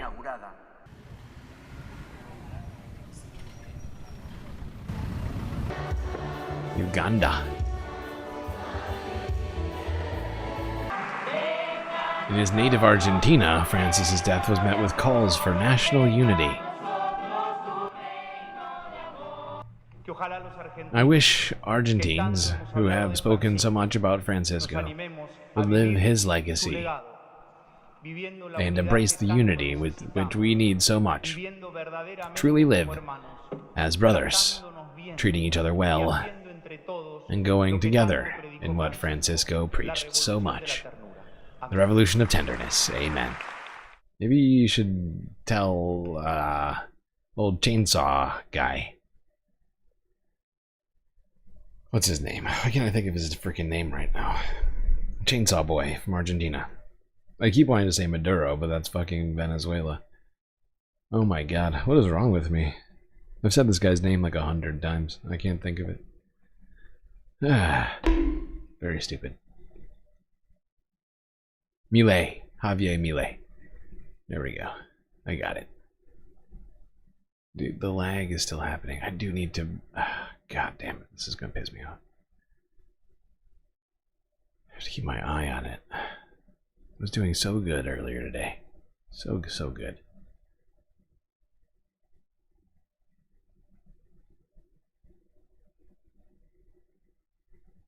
Yes, thank you, chat. I figured it out. I appreciate that. Okay. In Africa, Catholics are rooting for one particular papal candidate. Perhaps the world will get its first black pope. At this church in Ivory Coast, some African Catholics are hoping that one of their own could become the first black pope in modern history. Among them, Jean-Luc Guibert. He says his greatest wish is for the next pope to be a black man. And if not, then a white man who is truly a leader.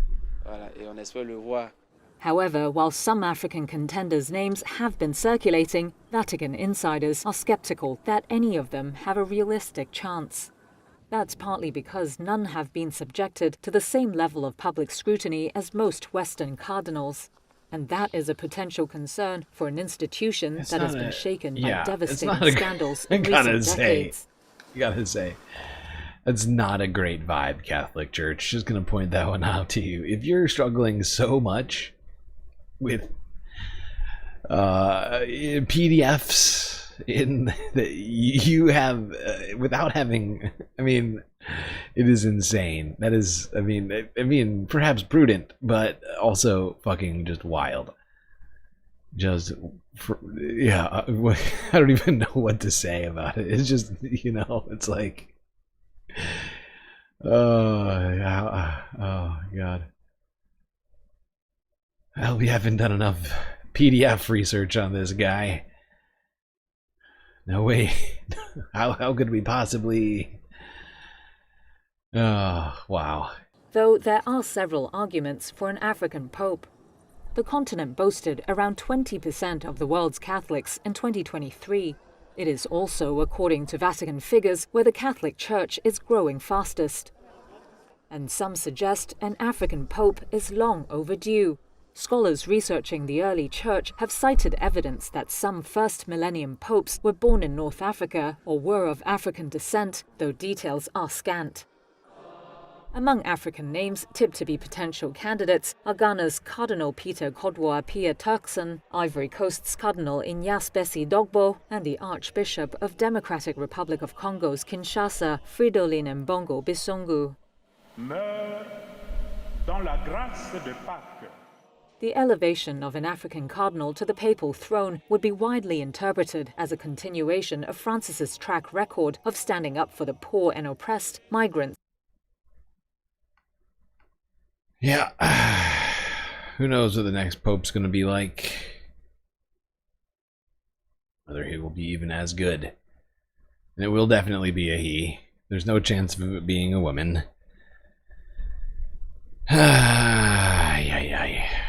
Catholic Church. A long and very troubled history in this organization. We're still getting lag right now, and it's really bugging me a lot.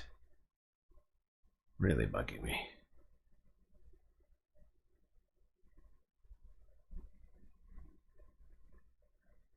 The Opus Dei will love an African pope because they're super. Yeah, no, that. Yeah, African Catholics are kind of scary conservative. A lot of troubling stuff down there as it relates to that.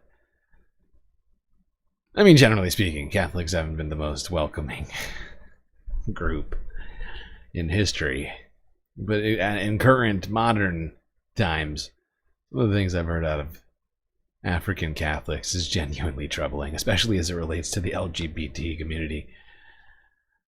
Okay, now people were gathered all week, even before the funeral, in Rome, paying respects to the former Pope. Here's CBS News from Thursday.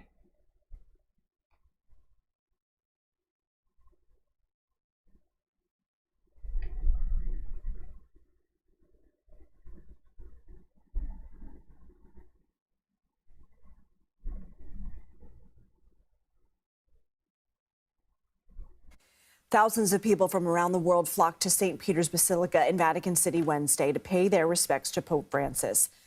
Cardinals brought the pontiff's coffin from his home in Rome to the historic church Wednesday morning.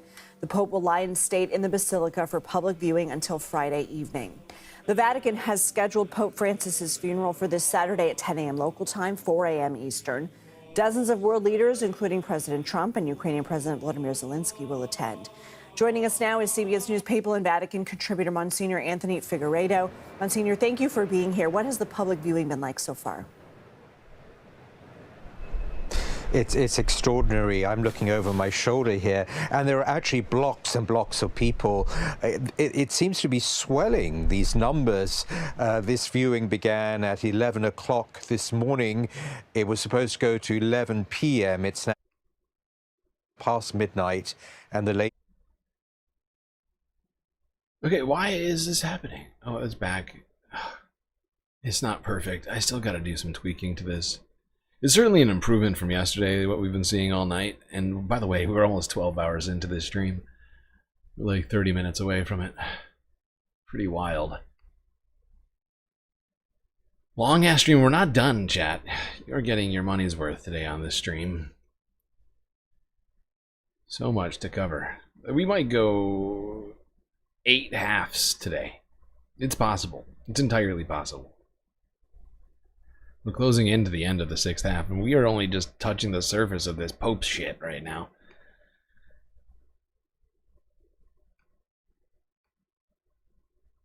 This is that it will be non-stop.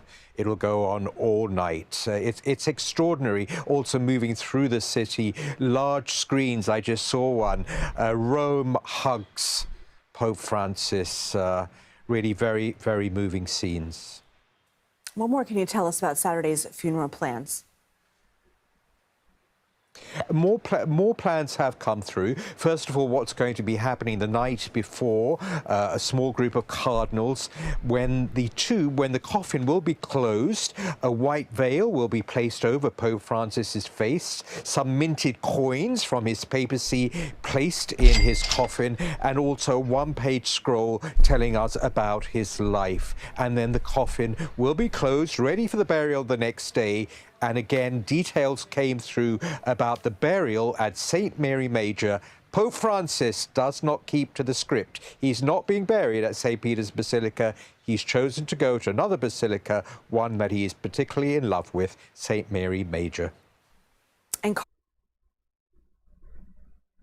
Okay.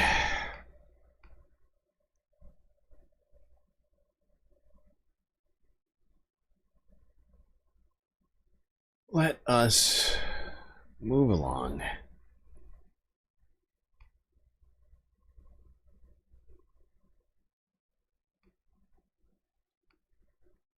Here's a quick remembrance.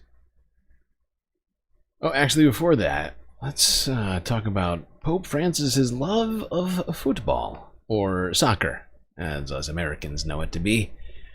CBS Evening News from 3 days ago. Can you imagine Pope Francis playing soccer?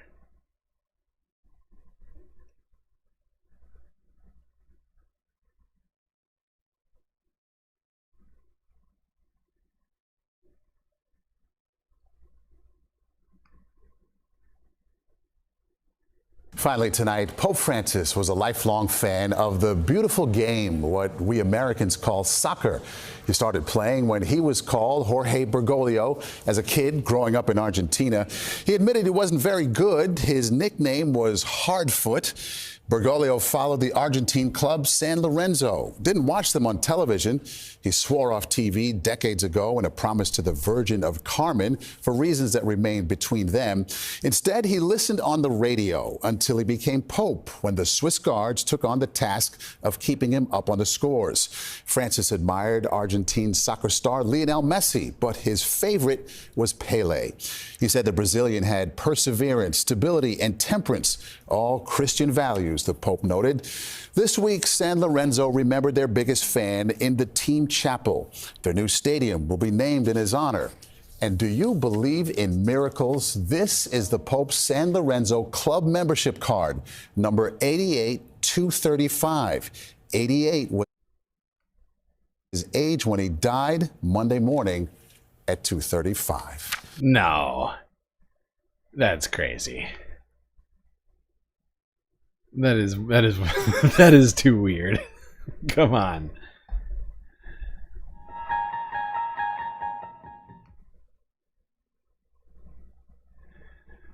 That is a wild statistic. What is the likelihood of that one? Not religious, but we might have to attribute that one to God. All right, now let's go to a remembrance here on Democracy Now!, where Nobel laureate Maria Ressa came to speak with Amy about the Pope. Well, Maria, we also want to ask you about the death of Pope Francis. Thousands of mourners are lining up again today as Pope Francis's body lies in state in St. Peter's Basilica. His funeral will be on Saturday. You met with the Pope Francis, several times at the Vatican, including most recently in January at the World Communications Jubilee, where you delivered the opening speech. We're just going to play a clip. Still lagging. God damn it. Because we are at the Vatican, I want to point out. Lag is killing me. It is killing me a little bit. Hold on.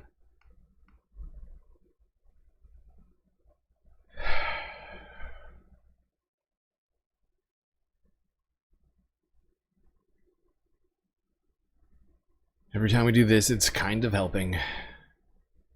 Hopefully, it will fix itself. Come on.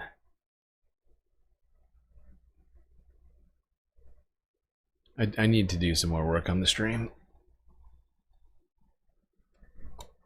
Oh. Jesus Christ. I wonder if it's because we keep... Oh, that could actually be it. Whatever. I just won't sleep today. It's fine. I'll just do Sunday Fun Day after finishing the work I need to do. Three things. First, technology rewards lies. Think about that. The first time I met Pope Francis, I said, Pope Francis, it's against the 10 Commandments. Two, the men who control this transformative technology wield godlike power, but they're far from God. So that was Maria Ressa, the Nobel laureate, speaking at the Vatican with Pope Francis in the audience. It was, what, January 27th.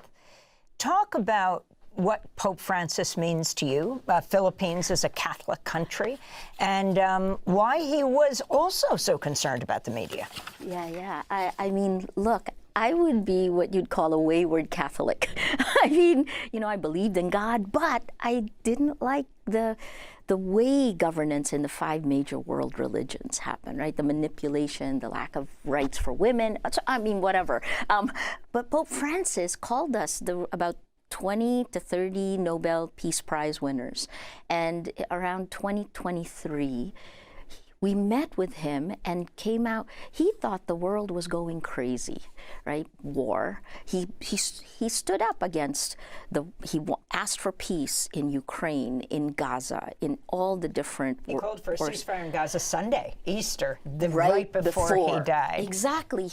And beyond that, this is a pope that understood the role of artificial intelligence. I mean, it was interesting sitting around a table where, you know, you could see all of the world's problems problems that were existential, from landmines to climate change to nuclear proliferation to, oh my gosh, what would be the next one? I mean, I was at the last in terms of technology and media, right? He understood this. He stood up for the principles that were there, and even for the marginalized. This was a progressive Pope. He was inclusive in a way the church had not been. And I think even small things like we quibbled over the word fraternity, right? Because it's sexist in nature, but it's very hard to change an entire Catholic church. So look, I think what he did with us, I was sitting next to Shirin Ebadi from Iran, Tawakkol Karman. It was from Yemen, the first Arab woman to win the Nobel Peace Prize for the Arabs in the Arab Spring, right? And we all came together to demand peace, unity, and press freedom was also something Pope Francis, look, it was a choice. The Jubilee happens once every 25 years for the Catholic Church. And the first speaker he chose, despite the relentless coverage of sexual abuse, both of minors and of women in the Catholic Church, right? Despite all of that, and men, he chose journalists to kick off the Jubilee. He cared about what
Son of a bitch. I'm muted. Thank you, Bob. I'm sorry. I'm taking all your emotional support characters away, because I think it's very possible. Because I know that we only started lagging very late in the stream, right? And I'm starting to think that the reason why... I see all of you. Thank you. Yes, I'm muted. I see you.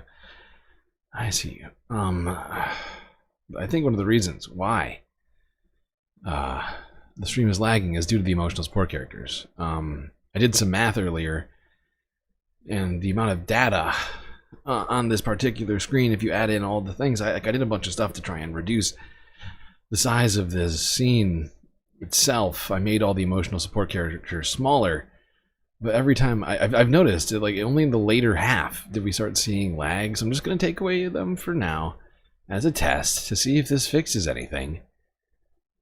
But don't worry, I'll make it up to you somehow. Probably gonna have to make the ESCs even smaller file sizes. happening around the world. And now this is this conservative ally of progressive values. Now we're going to see what will happen at the conclave. Who will replace Pope Francis? The church is a powerful force. I guess this is what he taught me, is that faith is incredibly important when you're fighting for your rights. 2 Filipinos are being considered to be the next pope. Oh my God. So I knew one. Who's the second? I don't know which one you know, and I probably don't know the name of the second. Okay. I know that 3 Filipinos for the first time. This is huge for the Philippines. Are Amy with the jokes. I don't know which one you don't know, but I don't know the other one either. Oh, that's fun. That's funny. I'm the same way with Amy. I don't know shit about it. But yeah, it is good to hear that potentially people from other countries other than, well, European countries. Places like the Philippines, Africa, being considered in this situation. God knows the Catholic Church could do with some diversity updates.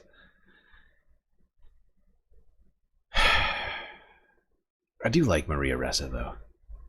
She just seems like a very nice, down-to-earth lady. Even if she hangs out with a bunch of Catholics. I think she might actually be a nun. I don't actually... Hold on. She just... I know she does a lot of stuff. Hold on. Where's my vape? Oh my god. Please hold.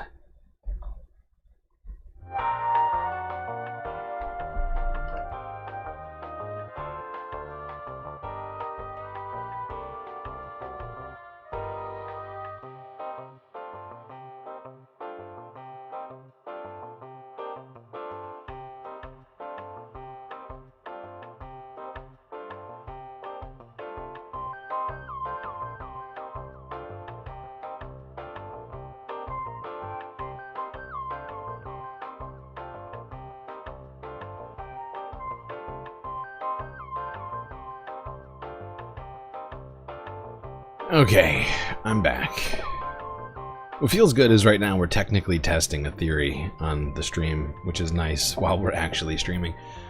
Hopefully I'm right about this, and it'll be a really easy-ish solve. It'll be time-consuming as fuck, but it will at least be potentially solvable if this test we're doing here proves fruitful. Alright, back to the content. Process for selecting a new pope. Let's see some of the papal candidates on the ballot. WWLTV from 4 days ago. Where the fuck is WWLTV?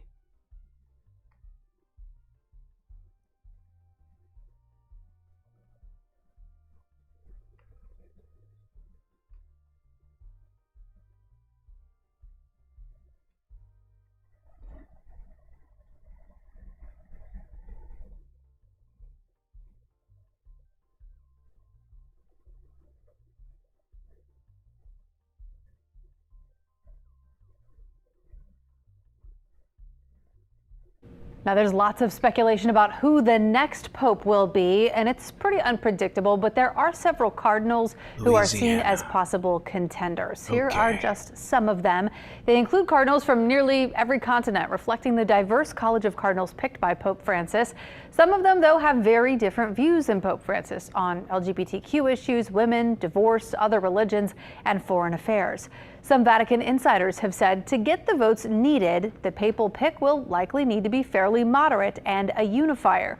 So what happens next is steeped in tradition. After Pope Francis's funeral, the Catholic Church's cardinal electors will gather in the Sistine Chapel to begin to choose the next pope. I want woke pope. I want woke pope back already. Also, a lot of these guys are looking extra creepy. I don't know if it's just because they're Catholic and they're wearing these priestly garb. It's hard for me not to see a bunch of Catholic dudes and be like, you seem creepy. Don't be creepy. There's your lineup there, chat. 3 from Italy, 1 from the Philippines, Hungary, Sweden, the DRC, Israel, well, Jerusalem, technically Palestine, I guess. How do you want to go about that one?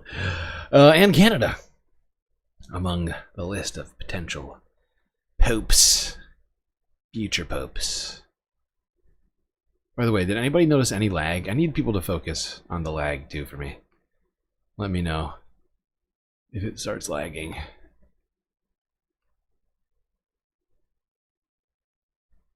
Actually, before we have more to talk about with the Pope, but we got enough that I think now is a good time, perfect time, in fact, for us to take a quick break before we get into the question which is being asked in the title.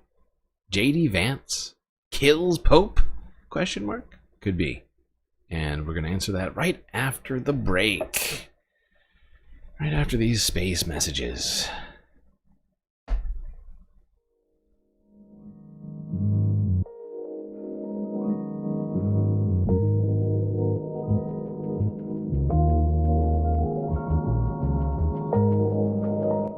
Well, I do hope everybody has been enjoying the stream so far. If you haven't already, hit the like button and don't forget to subscribe. It is a new stream. We had to restart, so we're on stream part 2. About to go into the second half of that part 2 stream.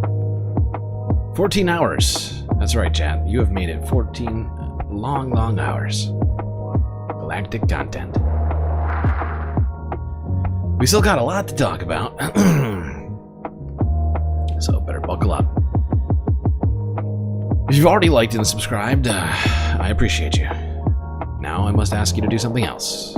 That being, giving strong consideration to contributing to the Galactic News Network, as we are completely funded by viewers such as yourself. And as we go into May, we are struggling to make the numbers add up to paying the bills, due to unforeseen expenditures regarding audio interface technology and taxes. In the Ice Age, how much taxes did people pay? Good point, MTG. Anyway, got lots of great ways for you to support the stream. Keep us alive one more month. YouTube, Twitch, of course, but I don't see that money immediately. You know where I do? Cash App, PayPal, and Patreon. All 3 places. We will see the effects of your donations immediately, if not sooner. Immediately, if not sooner. That's right. So if you want all your money to go directly to funding this stream, consider one of those 3 options. You got the Cash App, the PayPal, but of course Patreon. The very best place to get the most space benefits for your Earth dollars. Not only do those dollars come directly to us, but they get you an unprecedented level of space benefits unseen by the rest of the Milky Way galaxy. So consider showing your enjoyment for the stream with a small donation, if you can. All up to you. Anyway, chat, enjoy this short break. Grab yourselves a drink, maybe a snack, and I will be right back.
Well, chat, you know what that sound means. It means it's time for us to get back to the stream. And it's very sad to see the stream lagging again. We had such a good 14 hours. And for it to be lagging now, it's very upsetting. Sadly, it looks like I'm gonna have to do some more work to try and shore up the stream. It may require just a great deal. I mean, I'm just doing the math on it. And I was thinking about going through each one of these scenes and trying to reduce the file sizes on each one of these things. Oh my god. You have no idea how much time it would take to do it in full. But I may have to do just that. Probably not going to sleep today. Probably just going to stay up and go straight into the Sunday Funday show. It's feeling more and more like that considering how long we've been going on this stream. And we still have some stuff to cover, and I refuse to give up until we get through all of it. So we can have a clean start to a Sunday Funday.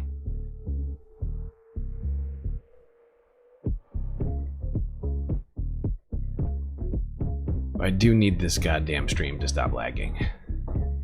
Immediately, if not sooner.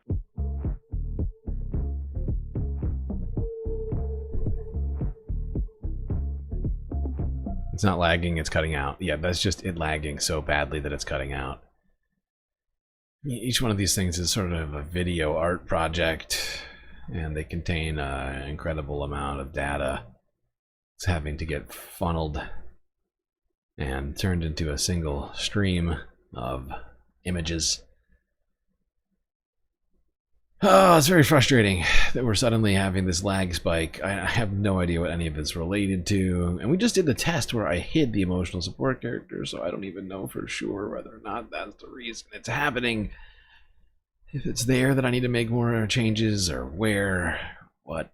But I'm just gonna keep trying to get through this stream. Hopefully does not yeah, just give up sleeping. You're right. You're right, Mitty. I'm just gonna stop. I'm gonna just stop. I've stopped sleeping. Record all my clips. What does that mean? Record all my. You mean to run more? Get my computer to run even harder. And also, do you think I have? How much storage space do you think I have? You know, I was saving. I can always save my streams like through Twitch. But I had to stop. I had to stop saving my streams to my computer because I've run through all of my like storage space. I have. I mean, how much storage do I even have? I'm trying to do the math right now. I've got like 12 terabytes. I've got like 12 terabytes of storage on this computer, like on this computer, or the external drives attached to it, which there are numerous. Not totally skipping past overtaxing this machine with further processes like recording. There's no way that's happening. The best we're ever going to get is whatever is getting posted to YouTube or Twitch. At least for now, until I have the money to. We're barely scraping by at the end of the month here. Many months. We are like just days away from not paying the bills. So upgrading software, I mean not software, so upgrading hardware is gonna be a lengthy process. We need to start making. I just need to be making more money. You know, if I was at least making $2 a month from each subscriber, I'd probably be getting close to being able to do some sort of hardware upgrades at this point that have been happening for the last year. Instead, I already blasted through my savings last year and have been praying to God, praying to Gary at the very least. Most days, hard drive space vanishes with uncompressed video. No, totally true. I could start doing stuff like that, like compressing files and more things. I've done a bunch of stuff just clearing out unnecessary shit, but man, My space list is so long. So goddamn long.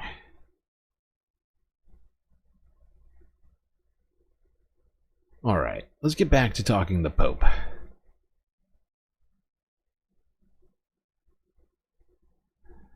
And I think the best place to start this all back off is by getting deep into this idea that J.D. Vance had something to do with the untimely demise of the 88-year-old pontiff, Sir Francis. I'm trying too hard with the papal language. Pope Francis. Being killed by JD? Question mark? Let's get into it. Hassan, you're the guy who does stuff with things. Tell me, is it JD's fault that we no longer have the woke Pope? Come on! Tell me already. Give me an answer, Hassan. I just learned at the passing of Pope Francis. My heart goes out to the millions of Christians all over the world who loved him. I was happy to see him yesterday, but though he was obviously very ill, but I'll always remember him for the below homily he gave in the very early days of COVID. It was really quite beautiful. May God rest his soul. The Pope died shortly after touching J.D. Vance's demonic hand. He might be the Antichrist. It's true. Illegal. He is. He is. He is the Antichrist. He is literally from the Antichrist administration. He was the envoy, a servant of the devil. He was a servant of the devil. Invisible laser. Nothing funnier to me than how much right-wing administrations in general. Oh my god, that's hilarious. That meme is funny. Go back. Where is it? Invisible laser beam. Thankfully, we had a talented artist to illustrate it for us. Yes, I do see how this laser beam is clearly... The Pope seems overwhelmed almost by this laser.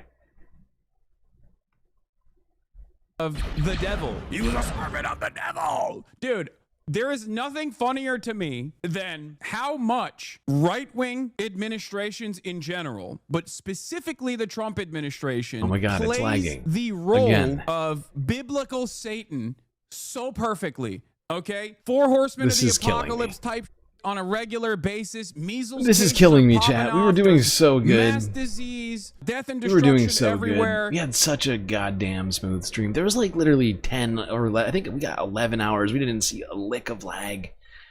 I was so focused in on it. I don't think I missed a single lag.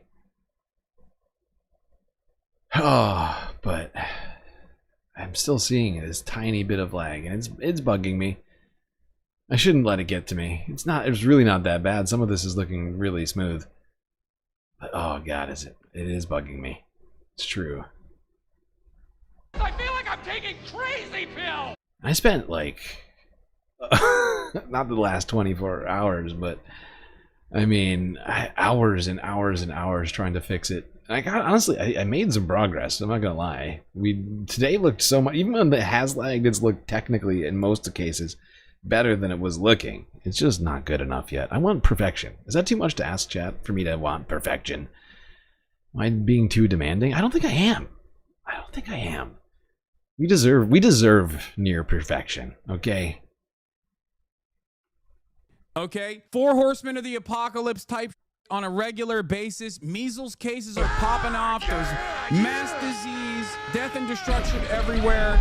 You have your second in command, the shadow president, who is literally a lizard person, can't even behave normally, Elon Musk. Not only is he a lizard person, but he's trying to put microchips in people's brains. They're doing black bagging operations for the state of Israel for the crime of saying mean things about the apartheid state, doing a genocide. Very clearly, these guys are trying to nuke everything. These are the end of times, and virtually all of the people that are supposed to believe in angels and Jesus Christ coming back to earth or whatever unironically love this guy. How is this possible? If you are hallucinating on a daily basis that the end times are near, well, these guys are bringing You would it. think, They're yeah, that's a good point. And you still are just like, hell yeah, nah, you know. That is a good point. even if I don't necessarily agree with the premise of this shit, he makes a great point. I mean, if you are that obsessed with the end times and the Bible, and none of this is ringing any bells to you whatsoever, gotta say, it's a little weird. Stop being so weird. Don't be creepy.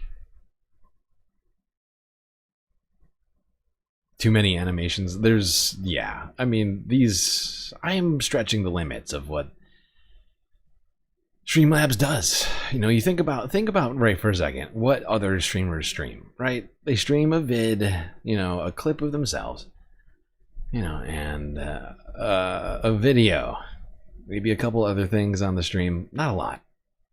Meanwhile, I have created an entire solar system of awesomeness. All right, I'm going too far. Aren't I a good guy? That's too much, man. Just saying. Yeah, there's a lot of stuff involved. It's very intensive, this stream setup I have. I think it's worth it, personally.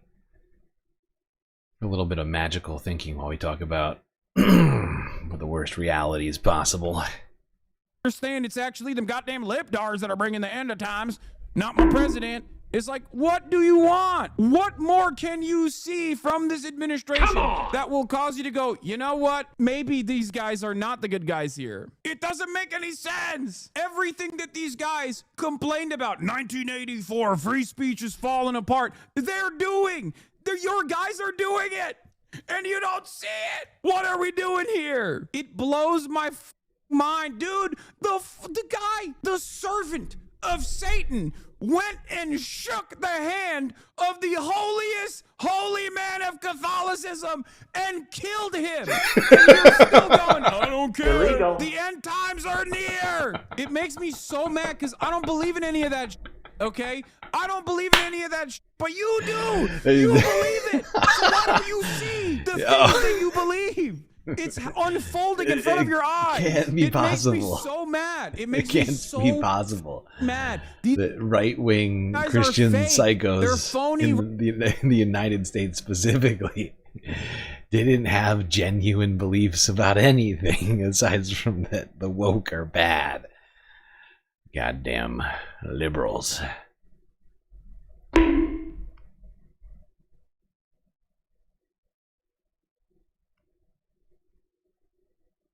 Come on.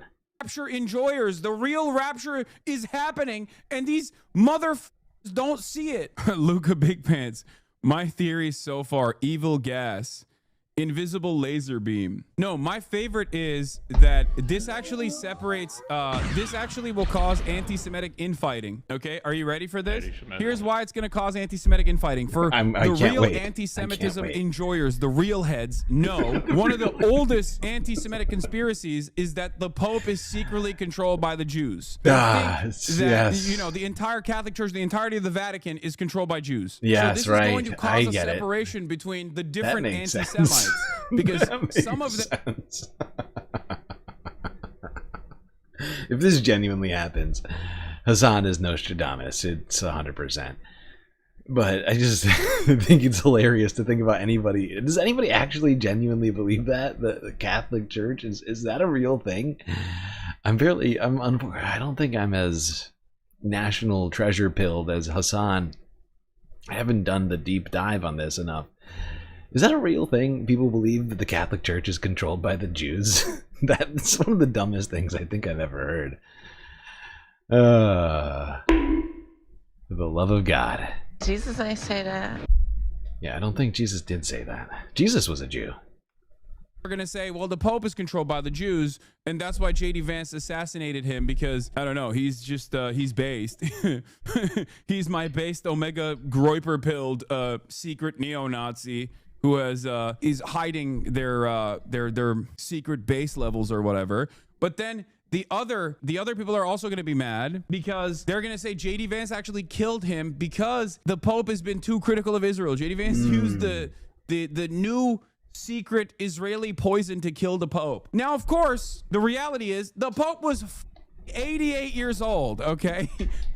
Just let's make no mistake here. This is not like he died so young type situation. Like, oh, how could this have happened? Like, he was very sick and he was very much 88 years old. I'm pretty sure that part of the reason why part of the reason why they allowed this woke pope to be pope to begin with was because he was already living on borrowed time, when they were like, oh yeah, we'll just slot this guy in. Maybe we'll tweak the Catholic churches. Maybe we'll tweak the Catholic churches like PR a little bit. Okay, because we've been getting kind of a bad rap with all the pedophilia and also all the Nazi stuff. Then he just survived. He just stayed alive for a lot longer than the expectation was. And in the process, he actually rebuilt the covenant too. I'm going to get into this because like this has been a quiet fascination of mine.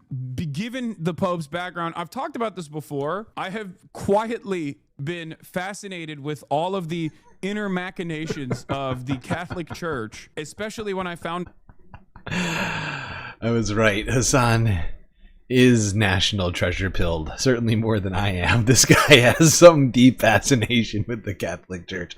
I mean, I find it interesting enough. The way Hassan talks about this, like almost giddily, like that he finally gets to pull out all of his Pope, his Catholic knowledge. Oh God. I mean, he sounds more excited about this than me, even though I do find this really interesting. But I do think Hassan's love of all this might exceed mine. They just have pieces of bones of saints that they just ship off to every church around the planet. I think that's the most metal thing you can do. Okay, when I found that out, I was like, this is kind of cool. I'm not gonna lie, like it's freaky, but it's also kind of sick. Anyway, this Pope is woke. Okay, he is it's true, significantly more woke than any other Pope that has ever existed. And I gave my galactic approval on woke Pope as far as popes go. You know, for being basically certainly the best Pope of my lifetime. Perhaps the best one of all time. Not that it's a high bar. It's not even a medium bar. It's one of the lowest bars on the planet. But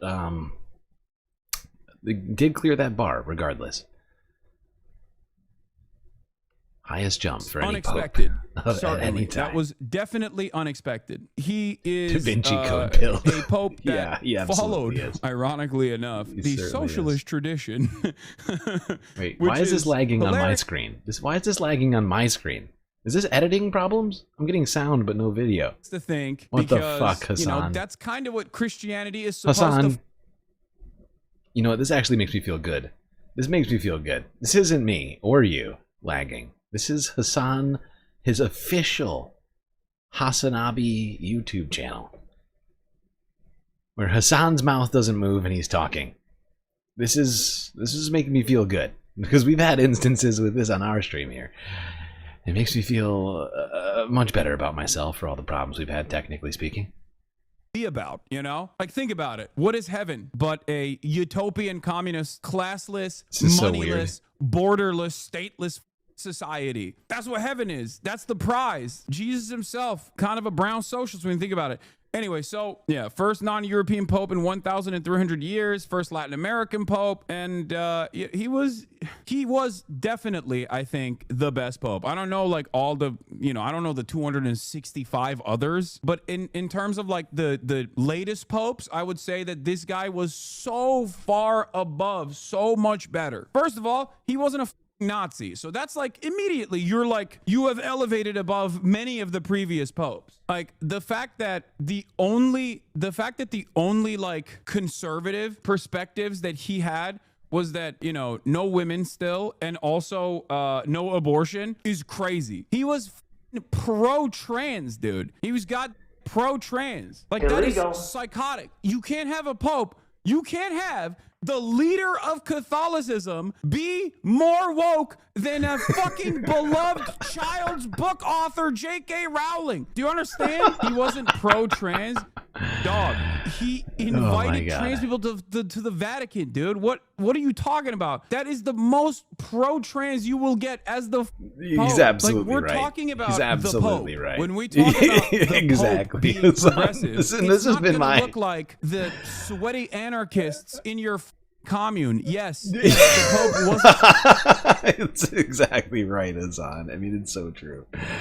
You know, when we say woke Pope, Particularly, but well, it would seem me and Hassan are on the same level with this one. We're talking about the woke pope. I mean, we're talking about the wokest pope, right? And that's, like we've been saying, the lowest possible bar in one of the lowest possible bars in history. But this guy went above and beyond.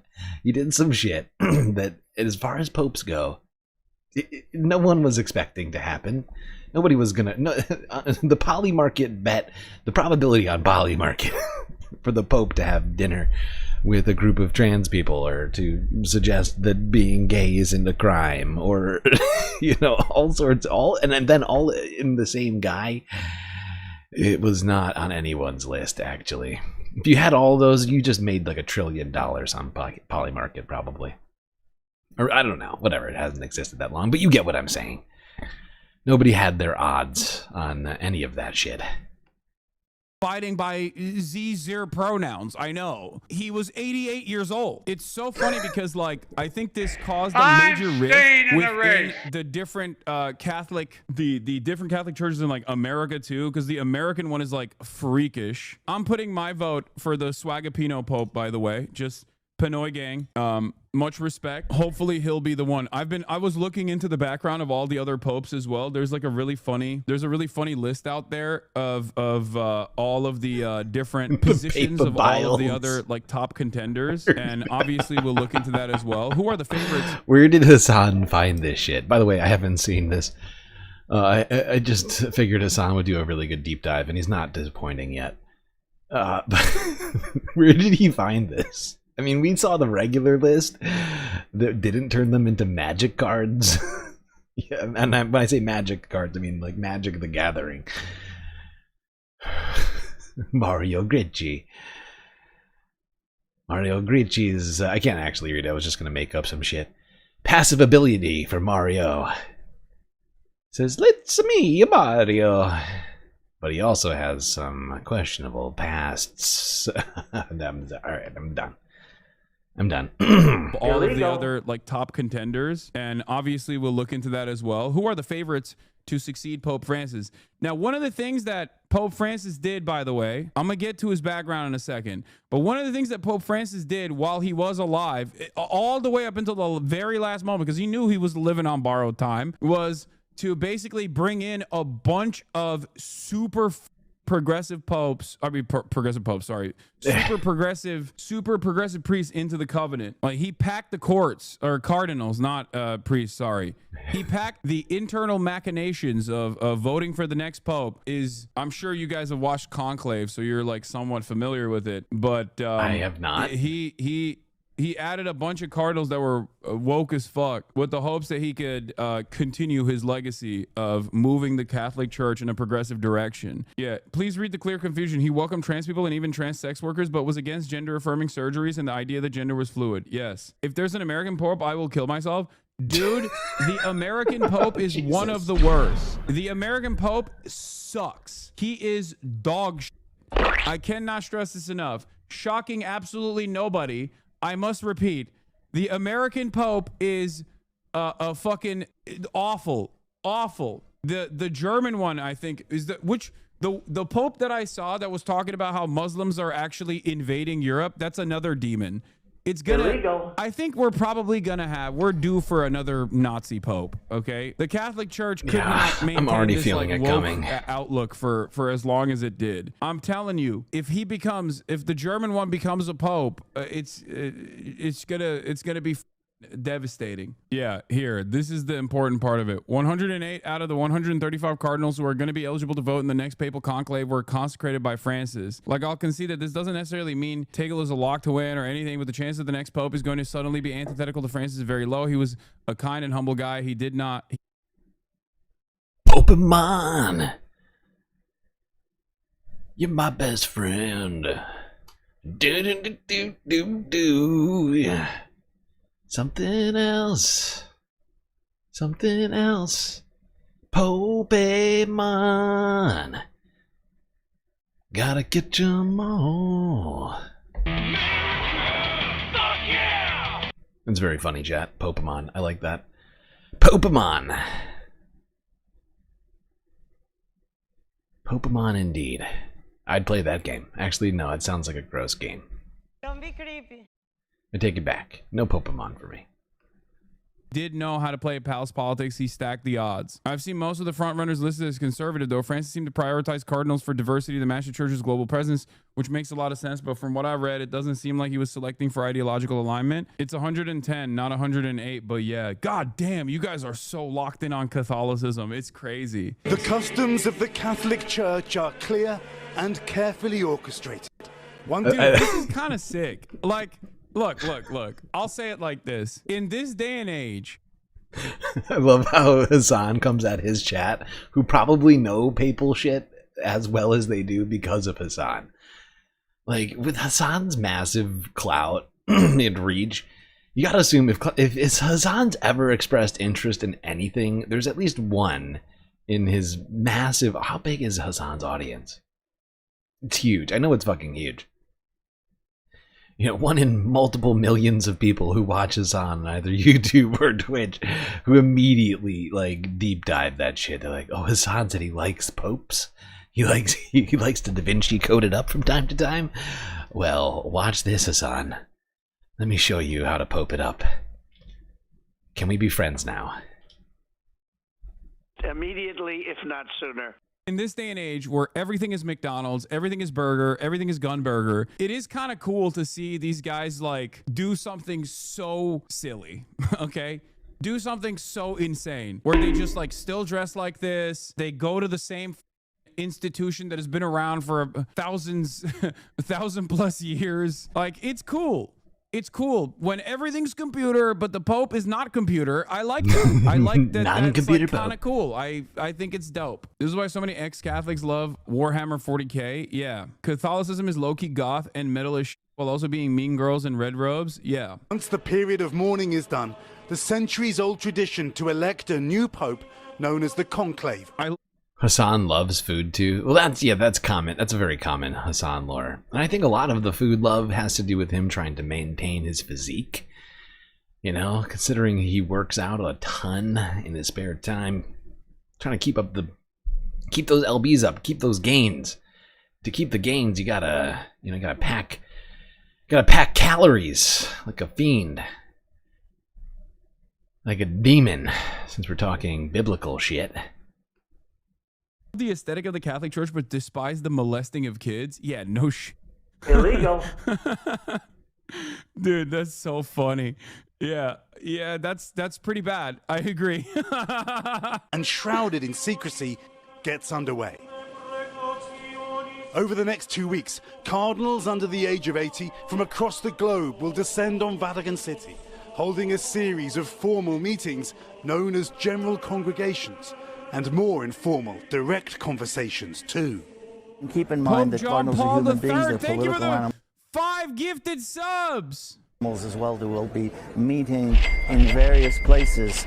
You know, Cardinal X will say to Cardinal Y, I've been... Like, this, in my opinion, is way cooler than, you know, the British monarchy. Like, I don't know why, but I think this is... Shot fired. I don't know why, but I find this to be, like, way cooler than Shot fired, Britain. I don't know.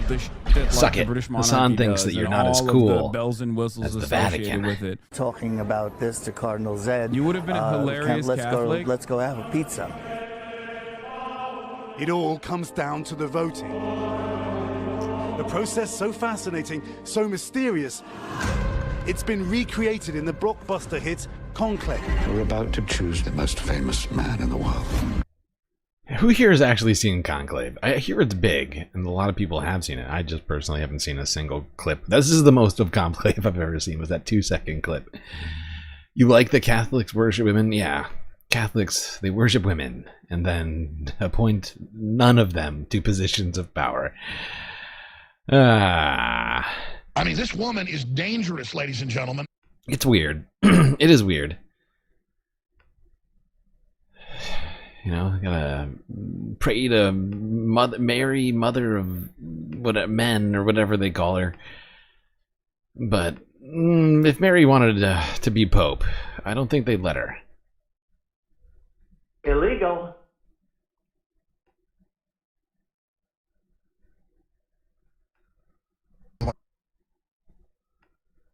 $250 million souls watching.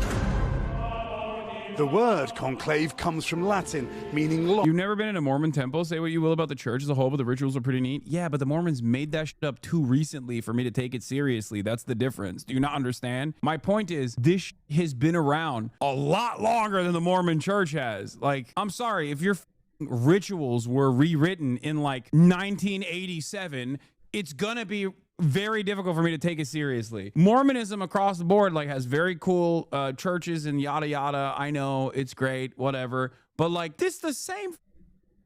All right, I think that's enough of this Hassan, JD, Vance, Pope assassination deep dive that we're doing here.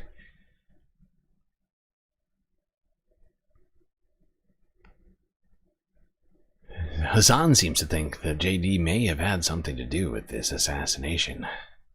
I was told it was a stroke and heart failure. But I don't know. Could have been those secret invisible lasers from that meme.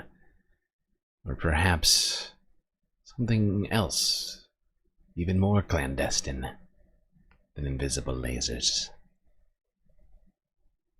Okie dokie. Let's go to some of the happenings of the farewell service of Pope Francis. Here's Forbes breaking news from 22 hours ago. 2 world leaders greeting each other at... Oh, actually, what is happening? This is not in the right order. What is that? No. No. What the fuck? How did this happen? Son of a bitch. No, alright. We're going here. This is the sealing of Pope Francis's casket from a day ago. Killing me. You are killing me. Rogito per il pio transito di Sua Santità Papa Francesco. Con noi, pellegrino di speranza, guida e compagno di cammino verso la grande meta alla quale siamo chiamati il cielo, il 21 aprile dell'anno santo 2025, alle ore 7:35 del mattino, mentre la luce della Pasqua illuminava il secondo giorno dell'ottava, lunedì dell'Angelo, l'amato... Okay, we don't need to sit here and listen to this speech in Italian with no subtitles. Suffice to say, they closed his casket officially. That thing is closed. If you wanted to see his body, too late. That's it. Okay. Now let's go look here at the St. Peter's Square, ahead of the funeral, which happened after the official casket closing. Is it lagging again, you piece of shit? Come on. This is incredibly rude. How rude.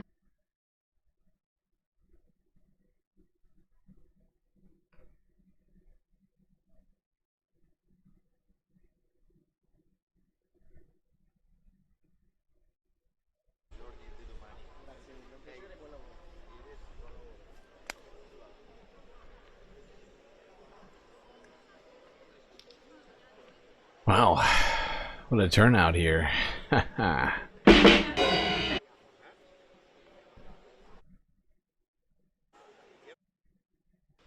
was expecting more people.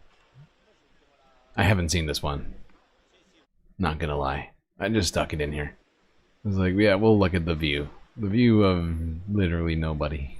Just the building. Sweet. Sweet building, dog.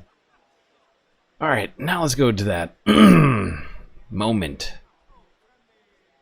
That greeting between world leaders at the funeral of Pope Francis, Donald Trump and Emmanuel Macron.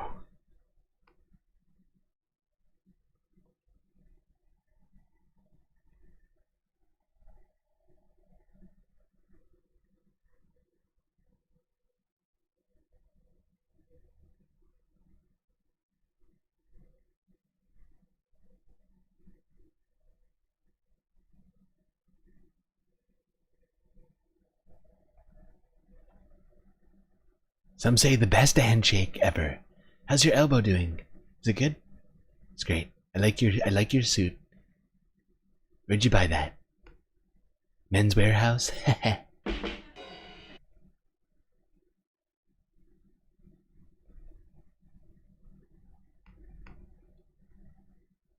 Okay. Well, there you go. That was pre-funeral, technically. World leaders hanging out together, shaking hands, talking about how great it is to be ruling the world. Got one less woke guy to put pressure on them. Let's go here. CBS Evening News from 15 hours ago. Thousands bid farewell in Rome as Pope Francis is laid to rest. Why is it? There was no volume. I'm sorry. I know it was boring. I know it was quiet. Too quiet.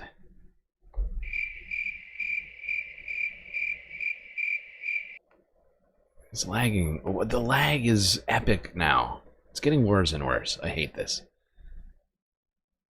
Son of a bitch. We begin tonight with the we're not remarkable beginning. goodbye to the People's Pope. It's not night. 250,000 people attending his funeral. Sir, I need you to shut up. Thank you. We can't have this level of lag. And then the second I switch back, it's perfect. It is so weird. Okay. I think that tells me that we are like right on the verge. Like I just got to do a little bit more tweaking, hopefully. Fingers crossed. Before Sunday Fun Day today. Can't believe it's already, I mean, it's almost noon in New York, or it's 11 o'clock in the morning. How's that possible? How have we streamed for, how many hours has it been? Anybody? Is it almost 15 hours, I guess. Jesus Christ. All right, CBS News. Thousands bid farewell to Pope Francis. 15 hours ago, this video. The remarkable goodbye to the People's Pope. 250,000 people attending his funeral. St. Peter's Square bursting with 12 reigning monarchs and 54 heads of state alongside refugees and the homeless. President Trump was there, sitting up front. Ukraine's President Zelensky arriving to applause. And while death silenced Pope Francis, crowds cheered as his coffin crossed the city on its final journey. CBS Evening News co-anchor John Dickerson witnessed it all. John, good evening. The heir to St. Peter has been laid to rest in the city of Peter on a day meant not to close his life, but to extend his message through simplicity, openness, and the gospel still moving among the people. From above, the crowd in St. Peter's Square looked like game pieces stored in a box. Row after row of cardinals in red, priests and dignitaries in black. 250,000 people, 50 world leaders, representatives from more than 160 countries, all aligned to fix their gaze on a plain wooden box. The simple coffin, chosen by Pope Francis himself, became the day's central symbol. A ceremony shaped to strip back the ornate rituals of papal burial. Just as Francis had tried to... Damn, that is a lot of people. Yeah, people might not have been there at night outside, but holy fuck, the people turn out in the daytime.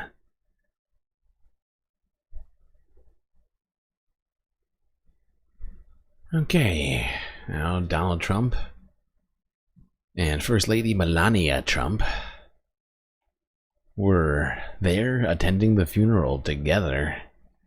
Here's Forbes breaking news from 15 hours ago. This is our last papal video of the day and or night, whatever time it may be for you.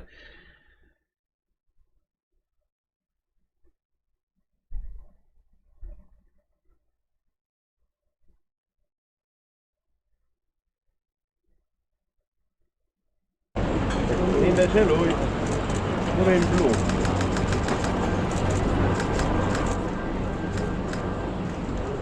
Sì. capito? Sono in mezzo ai coglioni.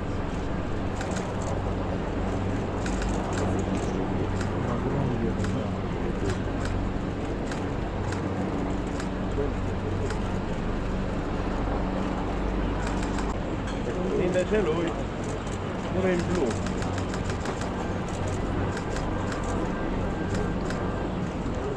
Sì, capito? Sono in mezzo ai coglioni.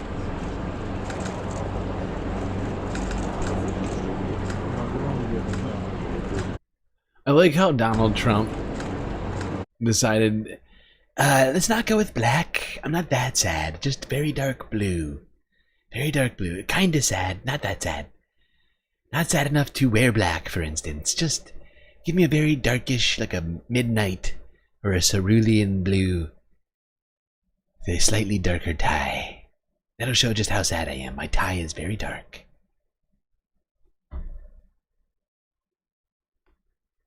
Okay. Let's talk more Trump-related stuff, this time leaving the Pope's funeral. To go back to the White House, Norwegian finance minister, I don't know this guy's name. He visited the United States to talk with Donald Trump about tariffs, trade policy, and potential future collaboration between our two nations. Here's Forbes on the story. This is from Friday, I'm fairly certain.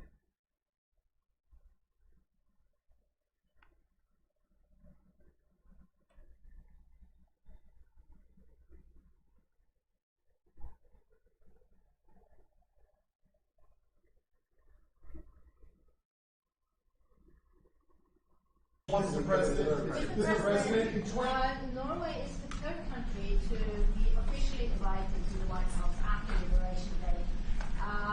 Why did you invite Norway so soon to the White House? Because I like them, and I like your Prime Minister. I like Norway. I like what you do. And I respect the king. I respect the king. He's highly respected. The king. I respect Norway, the great socialist government of Norway. The great social democracy of Norway. Great. Also the king. King, great guy. That great king. Respected in Norway. Doing a lot of great king stuff. Not an easy thing to do. He's done a great job. Yeah. Would you like an invitation to visit the king? Absolutely. Absolutely. I'd love to go to Norway. He's welcome to visit Norway. Although I am a little worried about the trolls. I hear you have trolls. Or is that Iceland?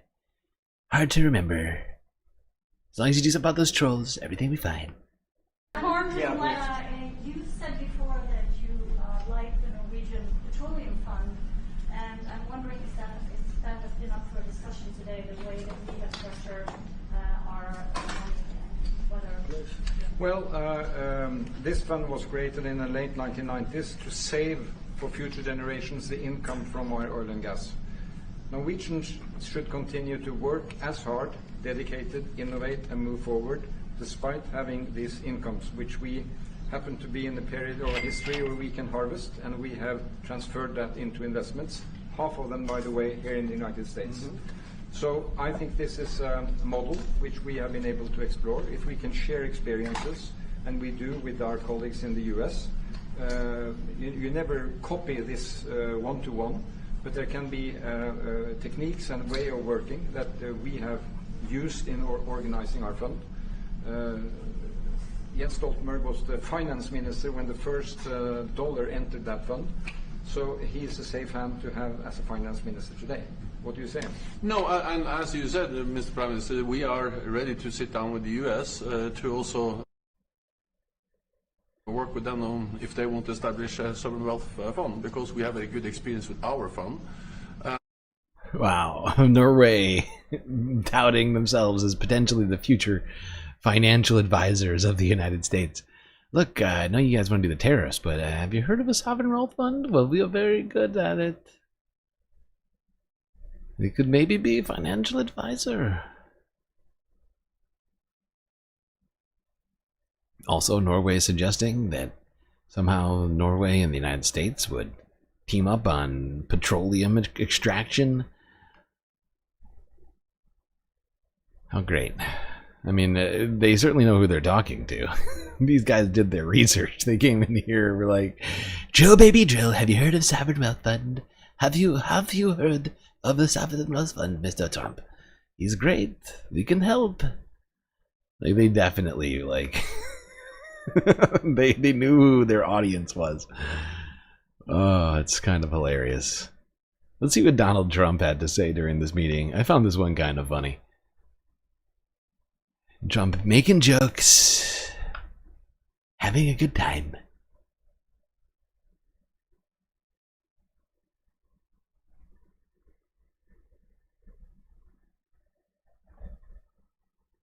Have we all accepted? I haven't accepted the clips stuttering. I certainly haven't done that yet. Not prepared to do it. What do you want Norway to buy more of from the U.S.? To buy more? Well, you don't need snow. You don't need skis. You don't need ski champions either, right? You have a lot of them. This guy looks so awkward. I don't know this guy's name. Oh, Prime Minister Jonas Gahr Store. Okay, Prime Minister Jonas. Looking a little awkward.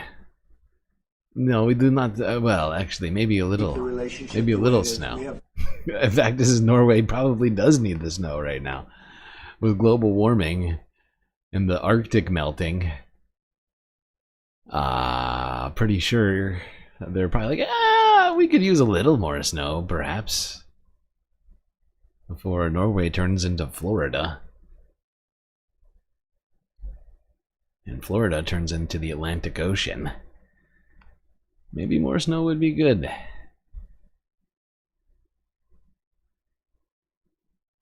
Donald Trump coming with jokes to that meeting in the White House with Norwegian officials. For some reason, I thought only the finance ministers showed up, but apparently both the finance and prime ministers came to the White House.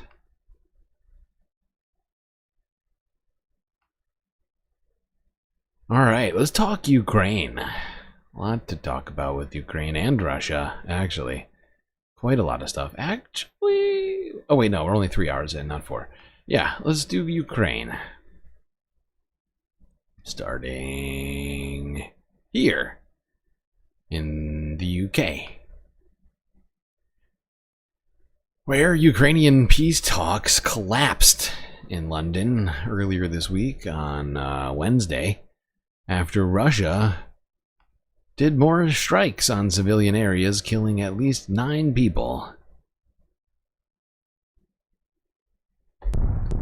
Illegal.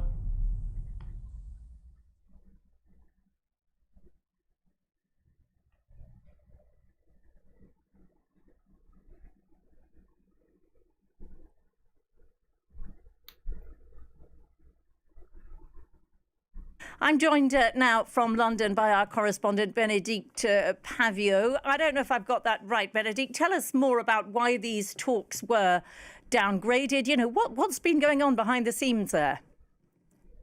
Well, clearly a great deal. These talks, let's be clear, were supposed to be a continuation of the high-level talks that were held in Paris only last week. Of course, this coalition of the willing, as it's been called in this Ukraine, an attempt to find an end to the conflict and the invasion of Ukraine by Russia, is led very much by the United Kingdom, by France, so by Keir Starmer, and by President Macron.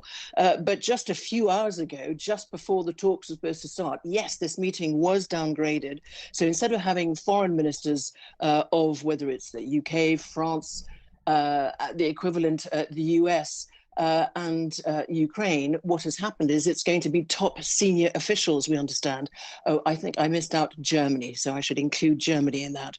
But the fact of the matter is that US President Trump's special envoy, Steve Witkoff, and his Secretary of State, Marco Rubio, suddenly pulled out. They were expected in London this morning. I understand that David Lammy, the British Foreign Secretary, spoke to Marco Rubio last night in what the British Foreign Minister described as substantive and good, productive meeting.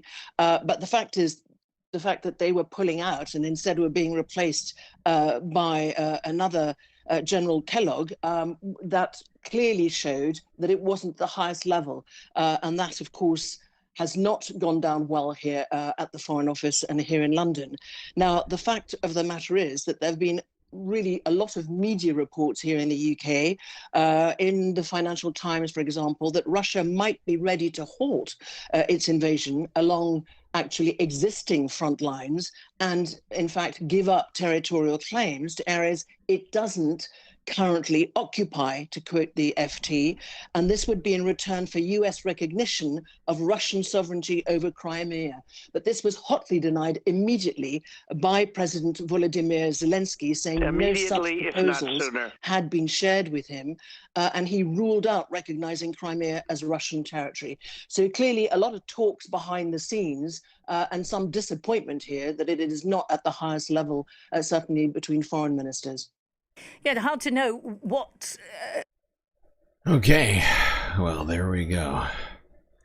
That was one of the first events. This has been an incredibly busy week of Ukraine-Russia news. We got a bunch more to get through here. That was Wednesday. Now, on Thursday, according to Reuters, Trump and Volodymyr Zelensky clashed again for whatever time it is now. Amidst the United States' push for a peace deal, regardless of terms, Trump just wants to be able to say, I got the deal, I got the peace. He does not give a shit how it's achieved at all. Even if Ukraine has to give up their whole country, I think he just doesn't give a shit.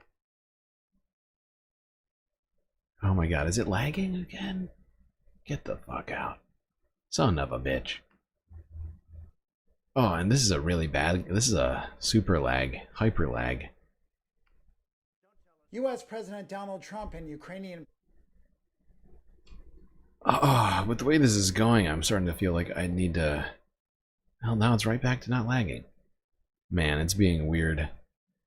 I do think we were right there on the cusp, like on the brink of solving this lag situation. I can feel it. Starting to visualize what can be done to reduce lag at this point, which I think is a sweet spot, considering some of our recent lag situations. Feeling like I know what's wrong is actually somewhat welcome feeling. President Volodymyr Zelensky clashed again on Wednesday on efforts to end the 3-year-old war in Ukraine. Trump chided Zelensky in a Truth Social post for refusing to recognize Russia's occupation of Crimea. He said the territory was lost years ago and, quote, is not even a point of discussion. White House spokesperson Caroline Leavitt elaborated in comments to reporters. The president's frustrated. His patience is running very thin. He wants to do what's right for the world. He wants to see peace. He wants to see the killing stopped. But you need both sides of the war willing to do that. And unfortunately, President Zelensky... Oh, it's Zelensky. Oh, it's Zelensky said Zelensky's this fault. week that Ukraine will not recognize Russia's annexation of Crimea, saying, quote, there's nothing to talk about Not gonna here. do it. This Wouldn't is be against prudent our at this juncture. Constitution. His chief of staff said in a post on X that he stressed to the U.S. in talks Wednesday that Ukraine will stand firm on its principles regarding sovereignty and territorial integrity. Nevertheless, Ukraine's foreign minister said after those discussions that Kyiv was committed to working with the U.S. to achieve peace. Okay, there we go. Trump and Zelensky sparring again, including Caroline Leavitt getting involved, throwing barbs at Volodymyr Zelensky. Kill all the animations? No, that's not necessary. That's not even close to necessary.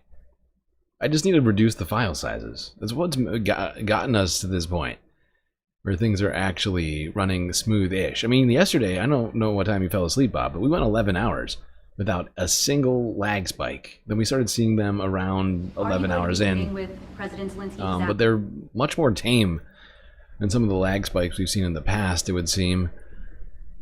So I think I just need to continue with my downsizing of files. Something I've been considering doing for a while that I just probably need to do. don't need to kill the files. We just need to make them smaller. Because there's a lot of data.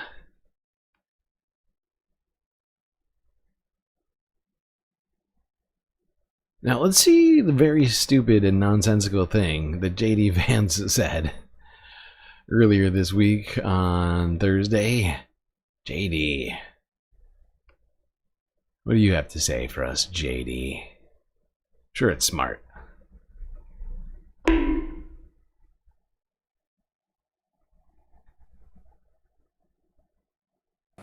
We've issued a very explicit proposal to both the Russians and the Ukrainians, and it's time for them to either say yes or for the United States to walk away from this process. We have engaged in an extraordinary amount of diplomacy, Have you? of on-the-ground work. We've The really only tried to reason understand why things from the perspective of both the Ukrainians and the Russians. What do Ukrainians care the most about? The only way that we can actually accept the phrase astounding level of diplomacy is due to the incredible and unnecessary amounts of legwork that this administration has done.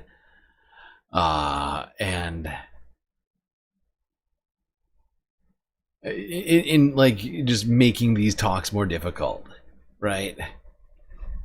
You notice I changed resolution? I didn't change resolution. I've just, well, I've minimized, I've changed a number of things. I haven't reduced the actual resolution of the stream. It's still streaming in 1080p. But I have, of the file, it's complicated, but there's a lot of different image, video files, and whatever else populating this stream. In many ways, some might say that's all that this stream is. And or my voice.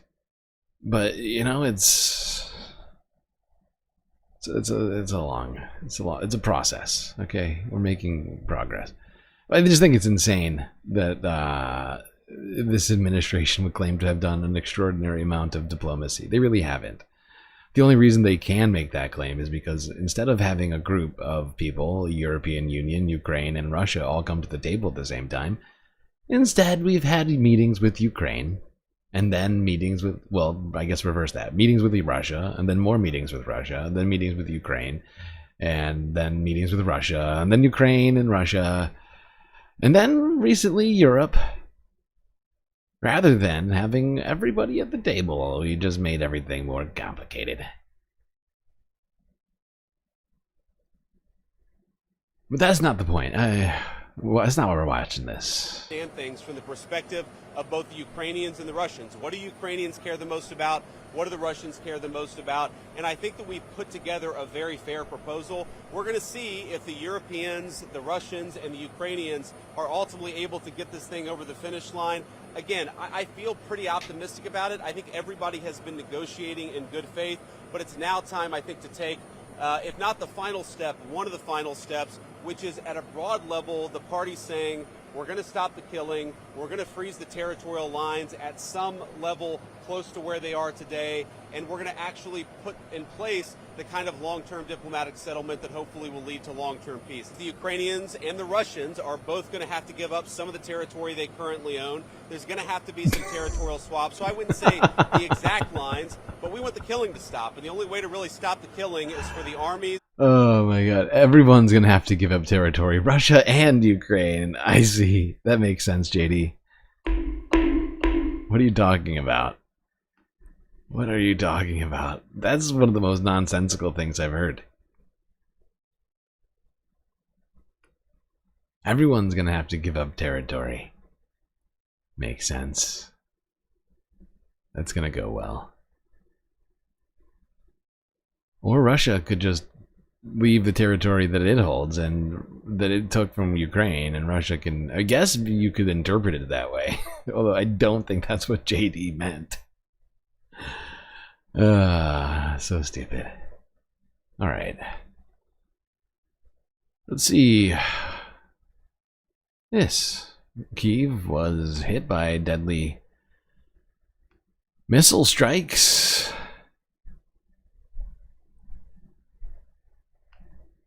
On the same day JD was suggesting that both sides are going to have to give up territory.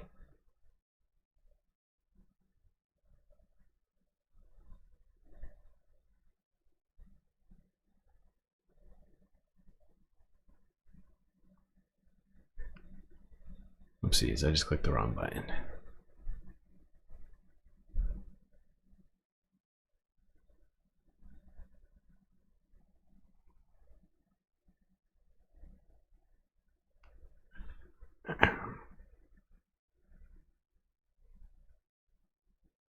Come on, what are we doing here? Go, web, go. This is the wrong video. Don't be a dick.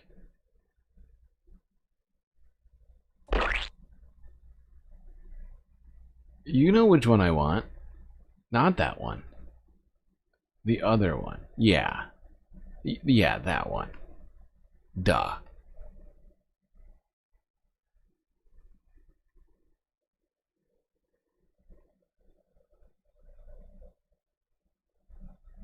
Russia has launched a big missile and drone attack on Ukraine's capital, Kiev. Large explosions were reported and at least 9 people have been killed. While the latest Kiev showed that the damage appears to be extensive, with the city's mayor saying that the attack caused several fires and dozens of people were being treated in hospital.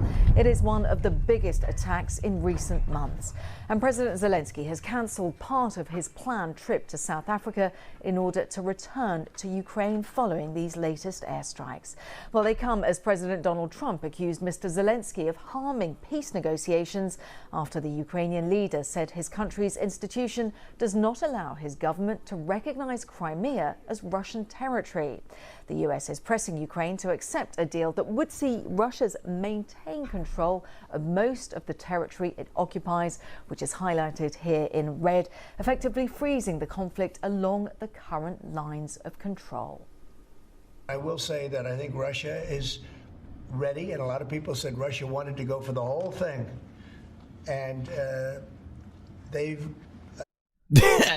yeah, some do say that. Some say they still want the whole thing. I feel like Donald Trump is realizing this mid-consciousness. If you can call what Donald Trump does on a daily basis consciousness.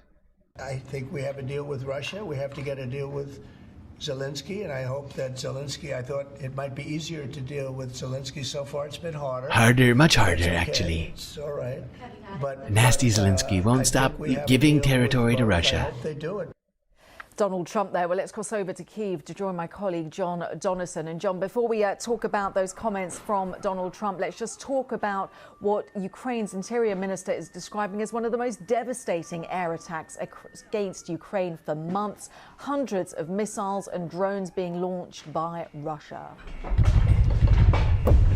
Yes, certainly here in Kyiv, we think it's the deadliest attack since last July. You can see behind me, this is a residential neighborhood about 15 minutes from the center of Kyiv, where one of the ballistic missiles struck, and all the buildings here have had their windows blown out, the balconies ripped apart, and just to the other side it's been cordoned off. You can see where a whole apartment block has been completely flattened, and that's where we think the 9 people were killed. We've still got the emergency services on the scene going through the rubble. They think there are people possibly still buried, trapped underneath, and a lot of people here obviously incredibly upset. I just spoke to one middle-aged woman who had actually fled her home in the very east of Ukraine, which is now occupied by Russia. She'd come to Kyiv. Her house has now been badly damaged. She said she woke up at 1:30 in the morning, managed to make it into the corridor, but was absolutely terrified. Yeah, we can see the remnants behind you, that clear-up operation, John. Just in terms of the operation in dealing with trying to get some form of ceasefire agreement, of course, the US is putting a lot of pressure.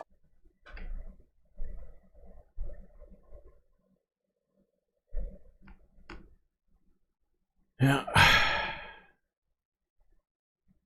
Here's a footage of Ukrainians sheltering in underground tunnels during this large-scale Russian attack, which happened Thursday.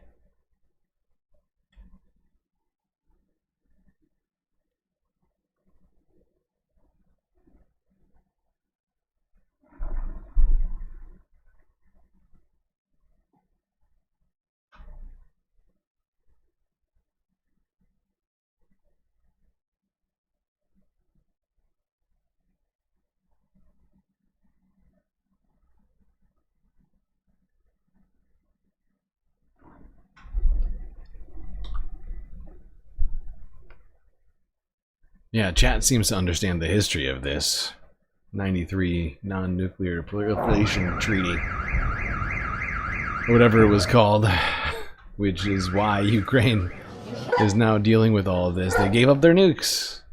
I mean, that's the lesson. This is a terrible. Honestly, it's a terrible lesson.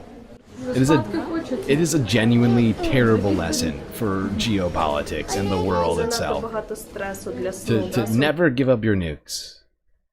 Arm up as much as possible, you know? If you're not nuclear, you better get some. And if you have them, don't get rid of them, because, hey, your allies might not stick to the terms of the deal, and certainly your enemies might not stick to the terms of the deal. Maybe both. Yeah.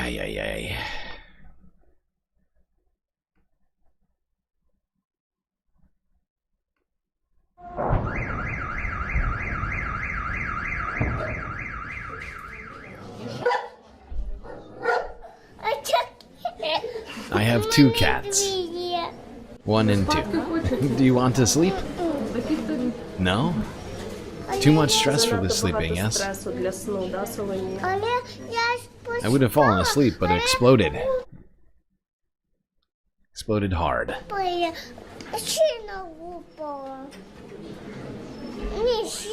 Very hard. Very hard.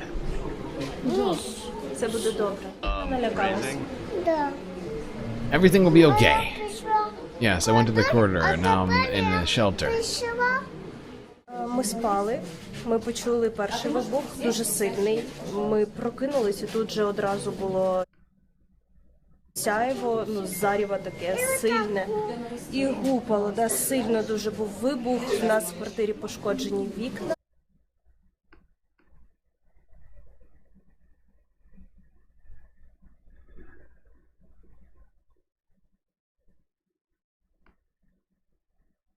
It's lagging again.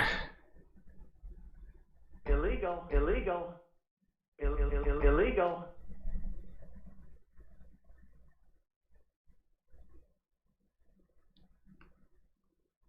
Okay. Let's see some of the aftermath of this fucking strike these people were hiding from. Here's the Associated Press from 3 days ago.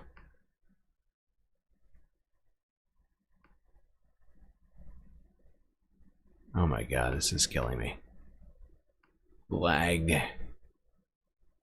I hate to say it, and I know it's it's been 15-hour long stream. It's not like but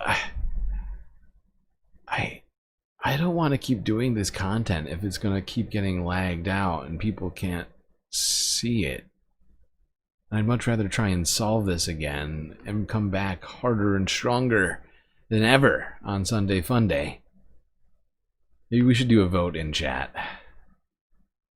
The only way I'll end this stream right now is because of chat.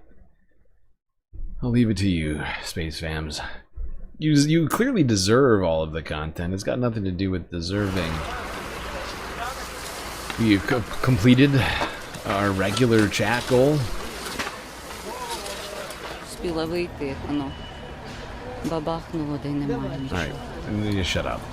Сусідній будинок то розбитий, а наш... Oh god, we really are lagging super bad.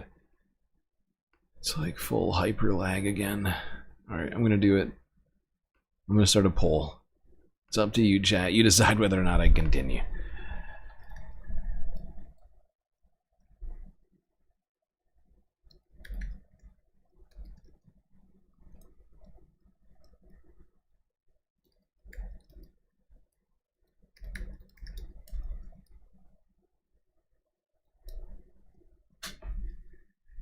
It's very sad. I was so cocky earlier at like hour 10. I was like, dude, we are killing it. No lag. 10 straight hours.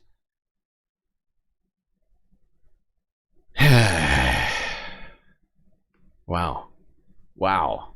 75% of voters right now saying, no, do not end the stream. Determined to watch and or listen through the lag.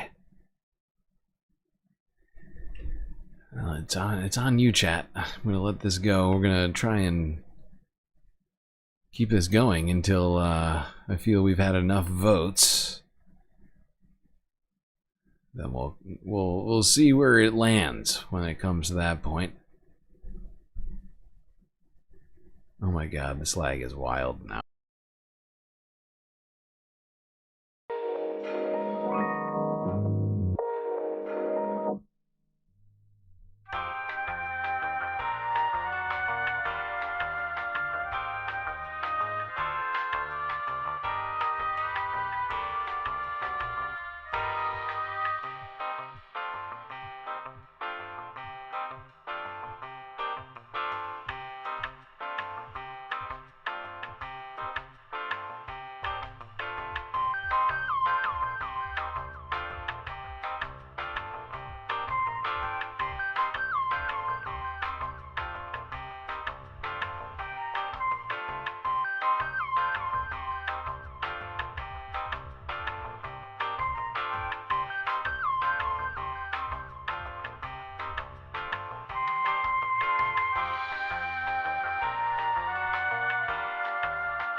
Alright, chat. Well, I see you. I see your votes. And I think it's sensible. I think chat is being pretty sensible. 17 votes in. Decidedly a yes to end the stream. 60% to 40%.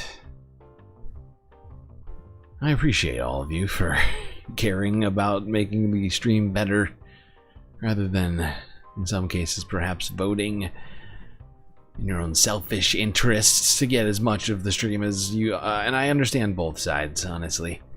And I appreciate all of you for at least using your galactic vote to engage in a little bit of galactic democracy.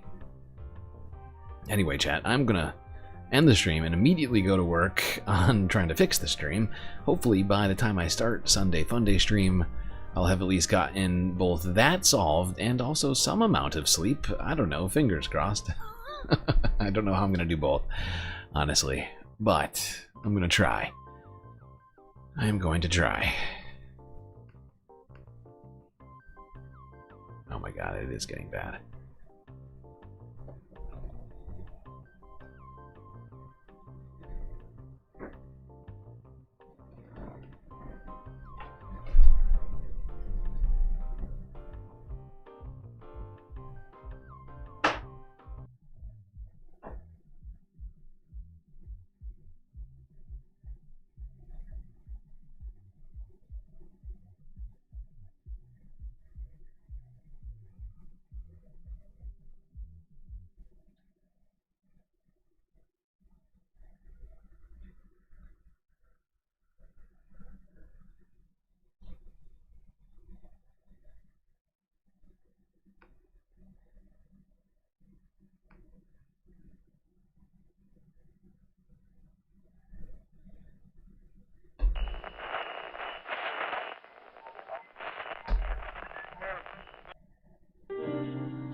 Well, chat, we got through another, kind of, through another stream.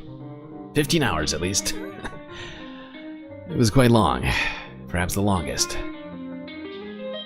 in space history. Thankfully, we had each other to get through it.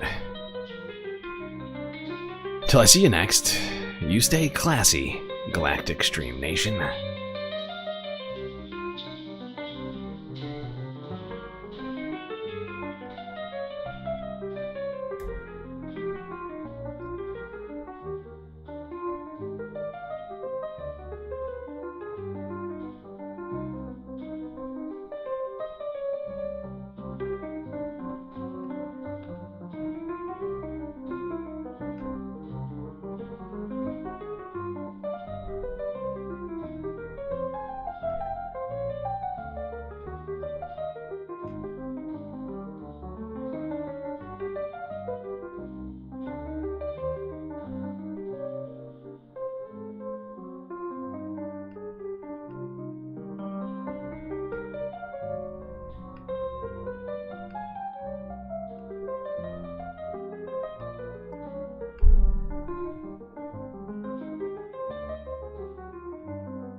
can't forget this. These are your galactic patrons. Gabby, Goth Dogs, Aaron W, Schmegley, PB, Mitty, Afroponics, Narwhal by Nature, Interplanet Janet, Godcat, Robot Cat, Disco Wolf, Calibrating, Sammy, Geodragon, The Anti-Corporatist, Obsessive Audio, Moanoab, Nadia, Choki, Skelts, Tracy Eva, Mrs. Jen, Omega Star, Sasha G, Pitchforks Dragon, Vincent Morales, Donald James X. We have more. Evan from Portland, Impeccable Living, McGoggles, Lovely Pariah, Mish, and Becky. That's right. All these people here have helped produce the show which your eyes and ears just got done enjoying. You can too for just a few bucks a month on Patreon. Also, if you're a new patron, make sure to always respond to the Galactic Questionnaire, which I've sent you on Patreon, so that you can have your name on this list too.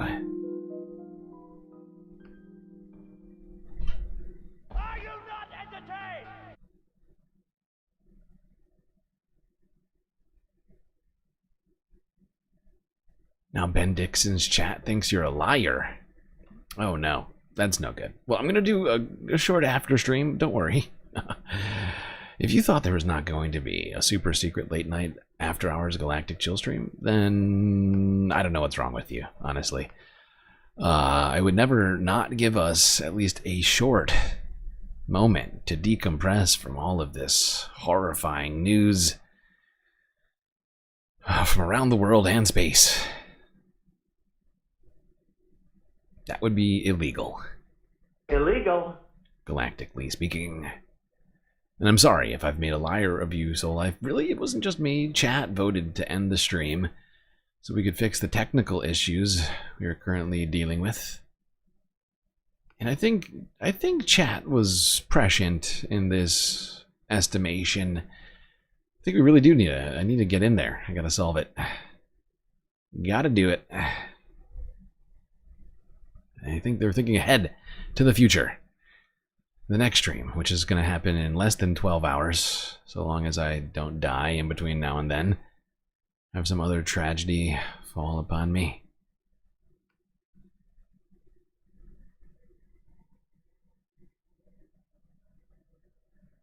It's 8 in the morning. In, what, the West Coast? Yeah. It is. It's sometime everywhere.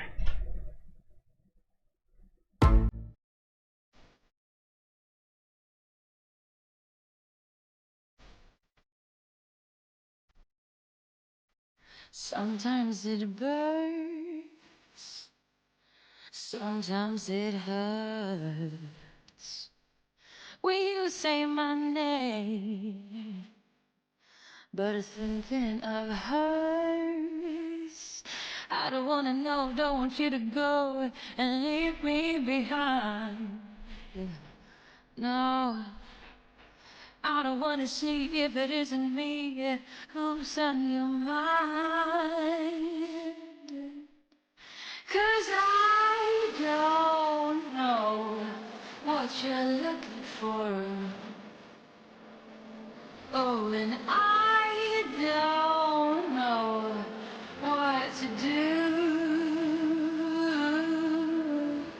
Hold back, let go. There is nothing more for me to show. You're hiding to breathe, running from me. Do you really wanna be in love?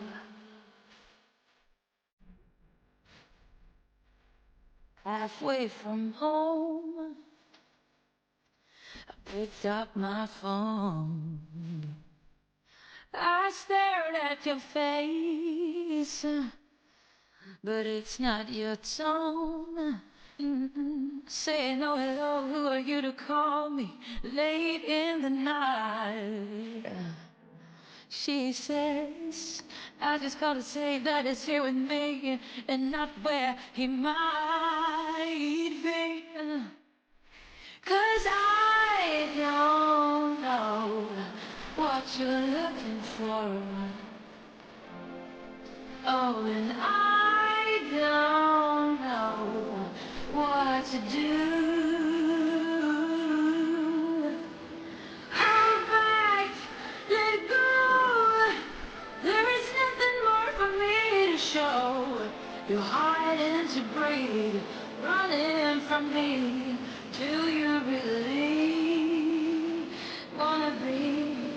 Oh, baby, tell me you need me, that you can stand it no more, that she ain't what you're looking for. Oh, baby, oh, tell me you love me. You know it took two to break us down. Now you're gone and won't be found. 'Cause I don't know what you look for. I don't know what you look for. And I don't know what to do. Hold back, let go. There is nothing more for me to show. You're hiding to breathe, running from me. Do you really wanna be in love?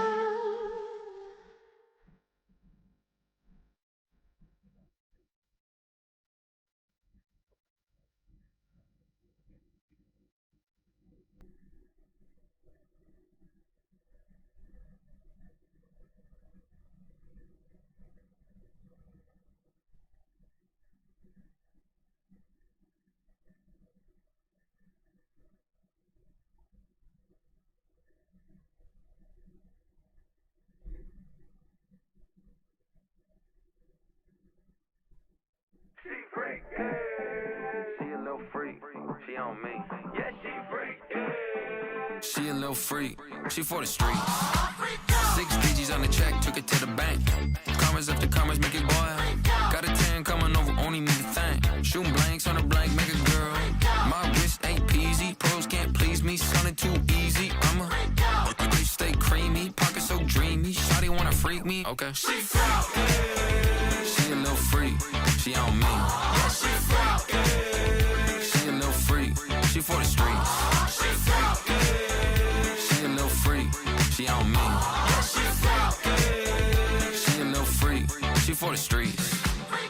Neck got green rocks, Frankenstein. Makes sense in none at the same time. You MC squared, I'm Einstein. I'm the new Johnny Cash, well, waterline. Of course, my boys gon' stay this rich. Miami chillin', got a Will like Smith. Visa card maxed out, brand new fish. And my dick got her cheesing cause I'm semi-Swiss. Out the aphrodisiac, rhino. Head game crazy, she a goddamn psycho. No FaceTime sex, it's a slideshow. 10 toes down, got me dodging all the 5-0. She fit like Cinderella pumpkin. Come on over, baby, home alone like Mr. Cocaine. King Cobra wearing bulking. Popping out a sweat at the gym, got your shawty convulsing. She a little freak, she on me. Yeah, she freak. She a little freak, she for the streets. She freak. She a little freak, she on me. Yeah, she freak. She a little freak, she for the streets. Blow me down like a wind force gale. Her ship left, boy, that shit sail. Don't talk money, I read it braille. Baby so krill like I'm no whale. She aching on my clay with her hands like it's pottery. I'm freaky, think I love her, yeah, I might need a lobotomy. Swallow me, gobble me, all of me. Poseidon in the pussy got me feeling like the oddest. Feeling like I'm 50 Cent in a candy shop. Now she tryna lick my lollipop. Got pussy on my tongue and it costs a lot. You might talk the talk, but I walk the walk. Come on, pink coupe like Anderson. 35 mil this year, West Banderson. RuneScaping on these hoes, got Adam. She a F-R-E-A-K, I'm abstinent. My equilibrium's all thrown off. She a little freak, she on me. Yeah, she freak. She a little freak, she for the streets. She freak. She a little freak, she on me. Yeah, she freak. She a little freak, she for the streets.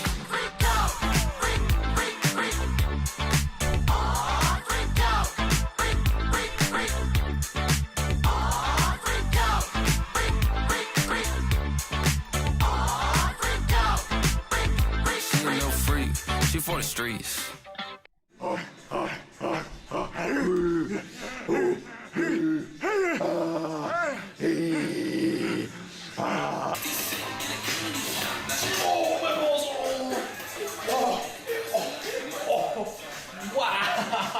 That just rolled them all